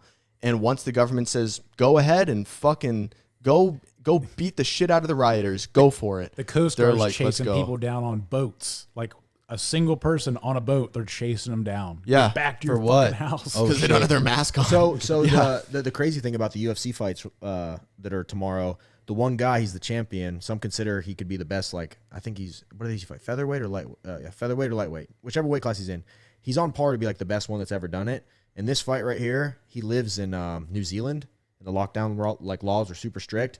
So like the big controversy is like their gym got busted up so many times. They like created a bubble there, and they're like, it's just us. We're all living here. We're sleeping here. We have a train for this fight. And they kept like, photographers outside with cameras taking pictures, reporting them to the police. And like they kept getting like busted up. People were getting arrested. It's like a bunch of dudes living in a gym training. It's your fucking country's champion of the world to fight. You know what I mean? It's like they don't give a fuck. So training for this fight coming up tomorrow, and he's getting they're getting fucked with at the gym. Heavy. Wait, you Man, were that's gonna say fucked. something. You like 2 minutes ago, and then me and Ryan started going back and forth about police. But I was gonna say you could say the same thing where it's like with protests here, like it. I think it also depends on the cop though too, because you have like where people weren't doing anything, and then cops are fucking them up here. Yeah, and that's fucked. I'm not Yeah. saying police brutality here doesn't exist at all. I'm just saying don't go after cops for no fucking reason just because they're cops and just because of a few isolated incidents. But the videos coming out of Australia, this is not a few isolated incidents. This is like a mass crowd of people, and they're like peaceful, and they're just getting fucking bear sprayed and getting like beaten the shit beaten out of them. But that still falls in the category of there's shit people in the fitness industry. There's shit people and everything. There's shit fucking cops. That is Cops- true, but it really, I've seen bad police brutality videos come out of America, and I've seen bad ones come out of Australia. And objectively, I can say the shit that you are seeing coming out of Australia is Well, that's a full-on 10 dictatorship. times more fucked. That's yeah, a full-on. that's what I'm saying. I know a person over there, and I remember she was saying that like at one point you had to stay within 2 miles of your own house. Oh yeah. Yeah. And I have Australians in my DMs every day saying, please keep talking about this on the podcast. It is literally worse than what you're saying, which is crazy because I've hyped up the situation there a lot. Like, yeah, it's fucked. We don't want to turn into that. Yeah, it's I think it's also too like where's the line at, right? So it's like if the line, like literally, I feel like the line has been crossed in a place like Australia. So you almost have to take it to an extreme almost. Yeah. If they're literally taking away all your freedoms and they're just like literally, I mean that shit over there's tyrannical. Yes. Tyrannical. Yep. I mean, dude, imagine if they just came down on us over here and they're just like, Well, we have guns here. They don't- yeah, they don't which over is there. crazy. And what you were saying about like, oh, well, I don't necessarily support like burning down the cop cars. Well, what if they were doing the same shit over here and we have guns? I mean, isn't the whole point of us having a Second Amendment to essentially kill the tyrants? That is the original point of the Second That is Amendment. true. Is literally like if shit gets so out of hand that you need to kill the tyrants, you have a right to do that. Do you guys have a gun here? Maybe. No, I was telling Ryan, I was asking I gotta him pee. about firearms, but we don't. But I mean, it's not too. I mean, I have a clean record, so I can just go get one. Yeah, you just get a little handgun or something. I'm partially waiting till my father dies because he's got like, I want to say 20 plus firearms, like rifles. Is he on his way out or something? No, but I'm just like, well, I mean, I'm sure he should. Yeah, he probably doesn't need all of them. He can toss me one or two. Yeah. But yeah, I'm waiting to inherit them. That way, Well, dude, you can that go. way when you inherit them, they don't know. So if they were to come and be like, and let's say they want to come and take everyone's guns, they want to go door by door, they wouldn't know that I had those. Well, I Right. mean, you got like Ohio's. You don't have to register a gun in Ohio. Yeah. So Yeah, I mean, you can go get like a. I mean, I think I paid like $500 for my Glock. I just have a Glock. It's in my nightstand. yeah, You're gonna lose on ammo. You're gonna really lose. yeah. on That's what we were ammo. talking about. How expensive ammunition is right now, because everyone's fucking stocking up. Which is that crazy thing when everything started happening in L.A. and like Joe Rogan talks about it a lot. But it's like all these people that are against guns. As soon as things get a little shifty in L.A. and the riots and everything happen, Yep. the line at the gun store is around the block, Exactly. sold out of inventory. I think that if anything were to come to shit, like if everything were to go to shit, the currency would be like ammunition. Like ammunition would be vital. Like ammunition, food, water. That's it. Yeah, imagine one day the dollar just quits meaning anything. Yeah, it would be bullets Yeah, and like making your own bullets and May- shit. Reusing casings. maybe some crypto. Did you guys hear about Melissa Bumstead? I've been seeing comments, but I don't fully know what's Who's going Melissa on. Bumstead? Chris Bumstead's sister. Okay. So, which by the way, she looks fucking insane. If I Yeah, showed she's you, nuts. Yeah, she looks insane. Okay. But she was in, I think it was Florida, and she got hit with 6 felony charges. No, it was in Canada. She was was it? importing from Canada, was she not? All I know is that the felonies were Canadian felonies, so Okay. it happened in Canada. So yeah, she got hit with 6 felonies for intent to distribute. I think it was. It was just like a shit ton of gear. Wow. Yeah, and it Yeah, like 'cause made the whole mainstream. thing. It was the whole thing of like, was she getting them? Oh. C-bomb. You know what I mean? Oh. I mean, we know But their both of laws them. up there are a Both lot of them more are not. lax. Yeah, but Oh, both she of them looks, are not she looks natural. disgusting. Yeah, She looks not just like as in a good way. She looks ridiculous. yeah, she looks insane. Yeah, but like who doesn't know that they're taking gear? A lot of people. Yeah, I guess we're A lot of fucking people. we're so deep in the fitness industry Yeah. that you just see that. You know, I mean, I remember back when you'd see Arnold or you'd see these bodybuilders, you're like, you just don't even think about that. It's Well, not even a thought. Sylvester Stallone got popped with HGH out of Australia. Well, it was quite a while ago. But But like people, I saw like the news articles about Melissa, and it's like influencer trainer, like they're trying to knock her for being. Of course they are. Because like the mainstream media, when you want to fuck over, like steroids is bad, whatever. So it's like fitness influencer with 100K on Instagram gets busted for steroids and shit like that, and they're making like a big thing, trying to, put steroids in a bad light. Wonder what her social media looks like right now. No, she's fine. Like she was like posting stories. Yeah, she doesn't I give a don't get fuck. that. She Yeah. honestly doesn't give a fuck. So. she was in his video. Yeah.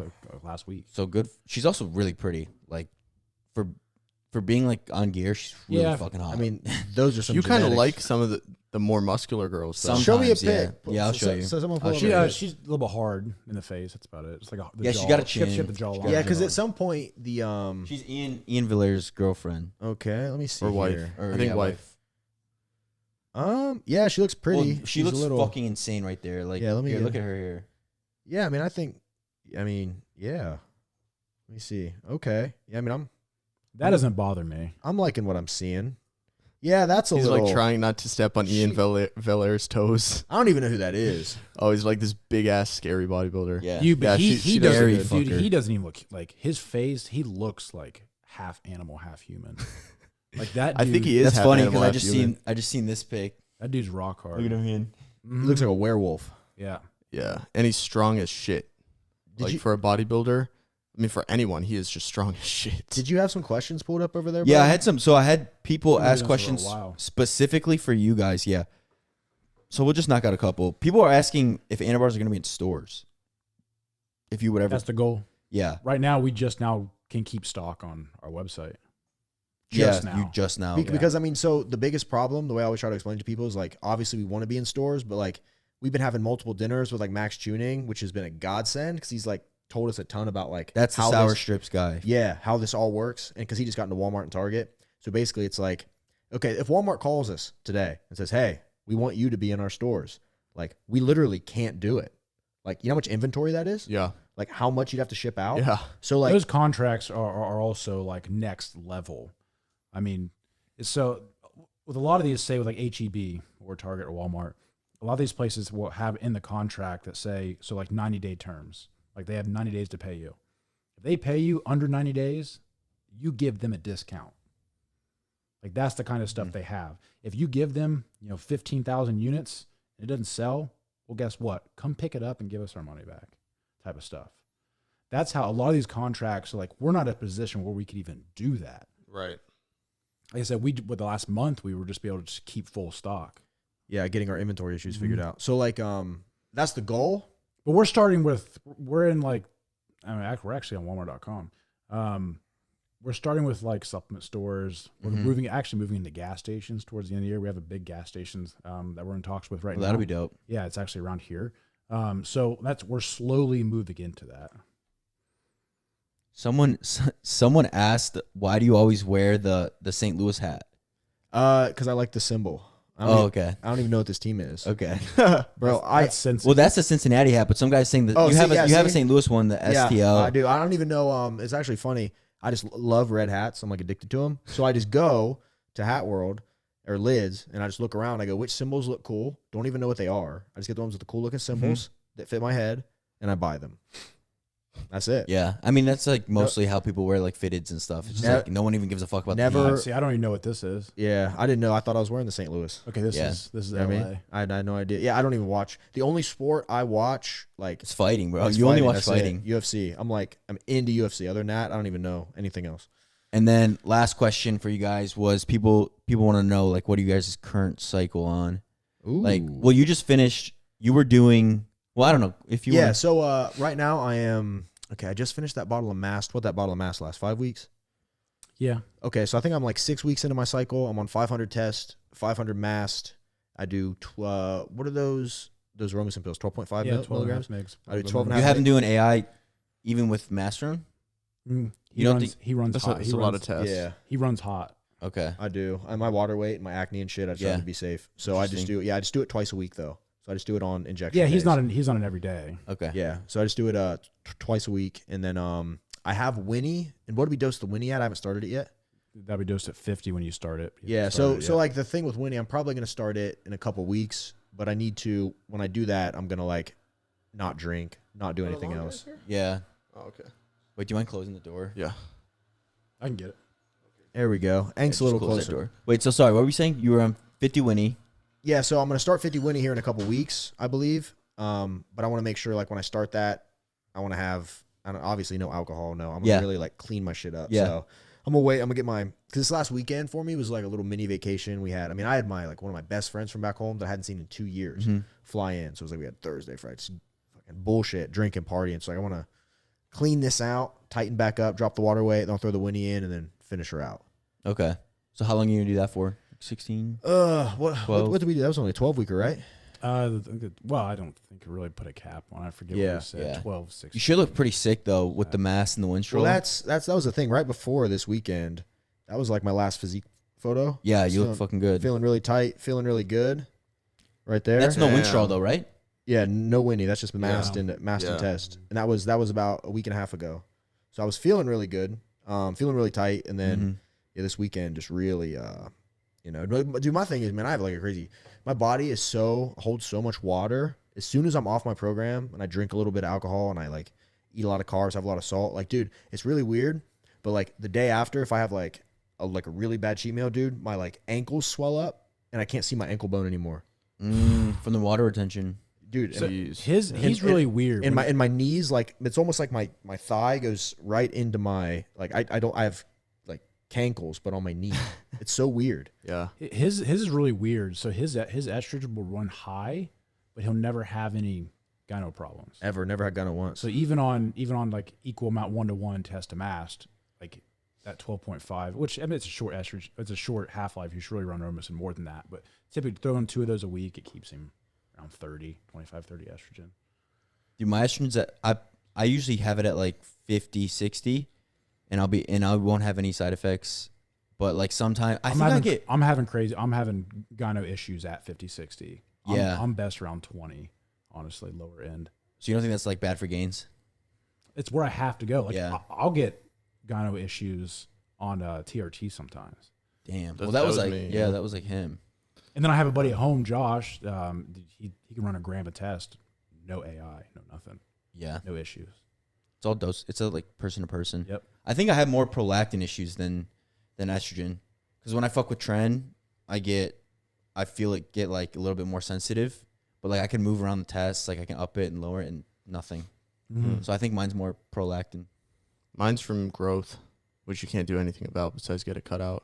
There's no drug you can take to counteract IGF-1 effect on nipple growth, unfortunately, or I'd be on it. I've never noticed any of your photos that you have gyno though.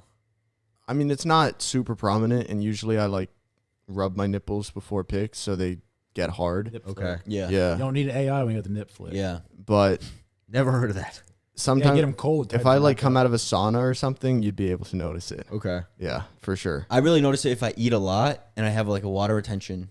They get like fucking. Wyatt looked in because I have it in my right one. I had actually talked to a plastic surgeon about getting it cut out, and he said it's not worth it. It's not that bad. He said because you could run the risk of getting the dip, getting Okay. that kind of Yeah. like, Yeah. The weird nipple look. yeah, or it's just like okay, leave it alone. Are you on anything crazy right now or just TRT? So my original thing while I was on 600 tests, Oh, yeah. 350 MPP. But I just dropped the MPP, so I kind of said, "Fuck it, I'm throwing Trin back in." Yeah. How much? I'm keeping it low. I'm just gonna run at 250. Okay. Which I'm usually like a 600 test, 400 Trin. But it's like as I get older, it's the Trin sides. I just can't fucking handle them anymore. I'm so irritable. I'm so hot. I just can't do it. So I'll keep it lower. Well, this was your comeback cycle, because like you took all that time off from the gym. Yeah, you've gained. How much have you gained on this cycle? About 25 pounds. Yeah, And you got leaner. Yeah, definitely leaner. I mean, it was I looked pretty bad that first day back, but it was like what 4 months, zero lifting at all. Yeah. I was so miserable. I hurt so bad all the damn time. It was weird coming down here when I hurt myself. Like back in Ohio, you have your my doctor that I went to forever, right? You know what you have up there. And I come down here, I'm like, okay, well I should have Ohio insurance, so I got to find someone that's in my network down here. So that was a task, getting a hold of anybody, and because of everything that's going on, it was a long wait to get in anywhere. So I said, screw it. Went to a urgent care twice. They put me on oral steroids. Didn't do anything. So I said, fuck it. Called a surgeon. Just went straight to the surgeon. He's like, you kind of skipped a step. I was like, look, I need help. So I eventually got 2 epidural cortisone shots. Does it help? Yeah, I'm about 90%. Damn. But my rear delt, because it was... Have you tried using growth? No, I looked into it. I even talked to my doctor about it because he was pretty knowledgeable. He said, that probably wouldn't do a whole lot. BPC helped a little bit, but honestly, it was the shots that brought me back. But because I had C4 is deteriorating, C5 is herniated to the right, C6 is herniated to the left. C6 was pinching a nerve because my thumb was numb for like 3 months, but it had went down my rear delt down my forearm into my thumb. And my rear delt, when I went back, was so atrophied. It looked weird because my rear delt was just like indented. I had nothing there. That's why my right arm is so much bigger than my left arm. So it's been trying to get that to come back, but I'm good right now. Yeah. I think my grandma did cortisol shots and she said it really helped. It does. Yeah. Because what it brings down the inflammation, lets your body suck that disc back in. It was either that or the surgery. Yeah. What's night and day difference for you? Because that first day back in the gym, it was like, it's your first day back after months, and it's like you just bounce back so quick. Muscle memory. Yeah, it came right back. The cycle was great. I got my bloods done. Everything's great. So yeah, it's crazy how fast muscle memory works. So my legs are already back. Like I took probably 6 or 7 weeks off legs because I broke my ankle, and then they shrunk a lot. They got small. How is that ankle doing now? It's good, dude. I don't feel it anymore. Okay. It's like 100% healed. you're tall, man. Stretches you out. Yeah. Dude, that's a funny thing. After we partied last weekend, after everybody leaves, it's the next day and we're all chilling. The number one comment everybody hears is like, "Wow, Sush is tall." Yeah. Because you just Every don't. It's time. always on camera. You just don't. And then you're It's around. funny him and that you're just people like, don't get that. Well, I 'Cause tell he you looks guys, tall. I'm 6'4", right? Yeah, Everybody and say he I'm looks tall 6'4". in pictures too. So Yeah. I feel like You don't. I feel like I'd meet him and be like, yeah, this is how tall he looks. Yeah, Yeah, I dude. think it's because people actually, if they come up to me, they actually physically have to look up. Yeah. and Right. then because when you're looking at a screen, you're just looking down. Yeah. But when you physically have to look up, I think maybe that has something to do with it. How you liking the nose piercing? Dude, I fucking love it. I think it's sick. fucking love mine. Yeah. I absolutely love mine. I have no issues yet so far. It started to get really dry because I'm on Accutane, but I've been cleaning it. And I have doing, 1 keloid. The other one's kind of gone, but I have 1 that won't go away. yeah, I really hope none of my shit gets infected because that would suck. But I've been really, really good about it. And I think it's already healing fast because I'm on growth too, so I heal with fast. mine. That's what in the beginning I just fucked with it all the time. Yeah, I try not to touch my shit. With allergies and shit, I was constantly trying to, because with hoops, blowing my nose is now an issue. Yeah, I can't even pick my nose anymore. That's a problem. yeah. But I was gonna say, with muscle memory, my legs I think are 100% back, and I've only done 4 or 5 sessions of legs, and they're already back, which is fucking crazy. Just with the gear and then muscle memory. Yeah, your body knows what it's doing. Yeah. For sure. I think that about wraps it up. Yeah. Talking for a It's minute. a long one. 2.5 hours on the clock. We had a couple breaks. This is definitely a 2-hour podder. Yeah. How much sleep did you get last night? 9.5 hours. Really, Fuck. really fucking good. Dude, 9.5 you need to hours. try going to bed at a 10. That's just real nice. Reset man. that circadian rhythm. Yeah. What time did you go to bed last night? 2:30. I woke up at 11:45. So So you woke up When you right came when I over texted last you. night when I walked in, That was like I'm like winding down. Yeah, no. When I left his house, I figured, oh, he's probably going to bed right now. I hope I wasn't too late. It was like 8:30, man. I wasn't going to bed yet. Oh, okay, okay. But I was high as fuck, Yeah. just chilling. Yeah. Well, yeah, I got like 11 hours in, or not 11, fucking 9. You Dude, got 5 hours and 45 minutes for no reason. I don't understand why my brain does that to myself. Like, what's the I point think of you waking just me need to up? put your phone up at midnight, like literally put it away. So you're just like but eat your you food. but you lay in your bed on your phone for like an hour right before you sleep, and you're fine. Yeah, It but affects everybody that's me. differently. But I'm saying maybe you need to try like at midnight, put your phone away, and then eat your last meal. maybe. But this wasn't happening at the old house. It's weird. It's just like since I moved in here, it's been happening. My pro tip to go to sleep that really helped me a lot is when I go to sleep, I put my phone in the other room and I charge it, like in the bathroom. And then I have a iPad that I scroll on, but it doesn't have any of my social media on it. So it's more like I can get my information and kind of like read and kind of wind down that way. But I'm not doing that because if I'm just on my phone in my bed, refresh social media, just like dopamine. And then I'm just like, keeps me up. But if I just have an iPad that's strictly just like maybe Reddit, Google, a couple news sites. True. Yeah, that's like me. I'll put my phone on the charger and then toss on YouTube on my laptop. There you go. So, and then I just watch YouTube, fall asleep. Do you fuck with ASMR? I don't not fuck with it. It just doesn't work for me. Dude, I've watched, for years. As long as I can remember. And I remember always thinking, like, I could never tell anybody that I watched this shit because it's so fucking weird. I used think to it's watch weird. it. I used to watch it. Dude, it helped me so much. Dude, what it does, it sucks me into this, like, I am so fucking relaxed right now. And I just find different channels on YouTube I'll watch. Like, I'm into, like, woodworking now. Where the dude's just, like, making shit. They're, like scraping soap, Dude, Dove soap. it's fucking I used great. to always watch the same video of the guys like scraping Dove soap. Yeah, it's and I just- would just have my AirPods in. Yep, it's incredible. Damn. But the thing was, is I would fall asleep and I would lose my fucking headphones. Like, See, I got it on my TV. I'd watch it. oh, you don't use like headphones? No. You got to no. throw it in your head, like so you get that full. Well, he bought the new AirPods Pro for me. Yeah, you got to try it with Yeah, I gotta that try that. and blast it, so it's literally like this. Well, because you'll get the stereo, because you'll get Yeah. some from the left and some from the right. Yeah, it's ASMR awesome. is fucking incredible. See, I just have a big speaker right next to my bed, and I just put on audiobooks. So like at night, I'll just put on like an audiobook, and I'll go through like fantasy novels and things like that, and it's just playing. And like I find that my brain, it's like pitch black, and I'm just like listening to this story, and I'm like, so and so's doing this, he's fighting a dragon, whatever, and then I just pass out. Yeah, because you're like thinking about it. It's Yeah. like counting sheep. Yeah, it keeps my brain, because normally if I just try to go to sleep with dead silence, my brain's just like racing. So it gives me something to focus on, something to look forward to. I'm listening, pass out, wake up, I'm good. That's why Sid, she gets in bed, boom, out. Fuck you, fucking Jealous. bitch. Yeah, I envy those people. You bitch. I envy those people. All right. Well, thank you guys all for watching. Please Yeah, don't forget to like, Anna comment, Bars, guys. subscribe. You guys know the Code deal. Mog. Code Mog. We got the fucking owner saying Code Mog. Code Mog, baby. But It's all code mog. yeah. Yeah, for real. Thank you guys. Seriously, thank you for Yes. using that code. Rock. For real. Hopefully y'all enjoyed the pod, baby. Peace. Peace out. Later. See you guys.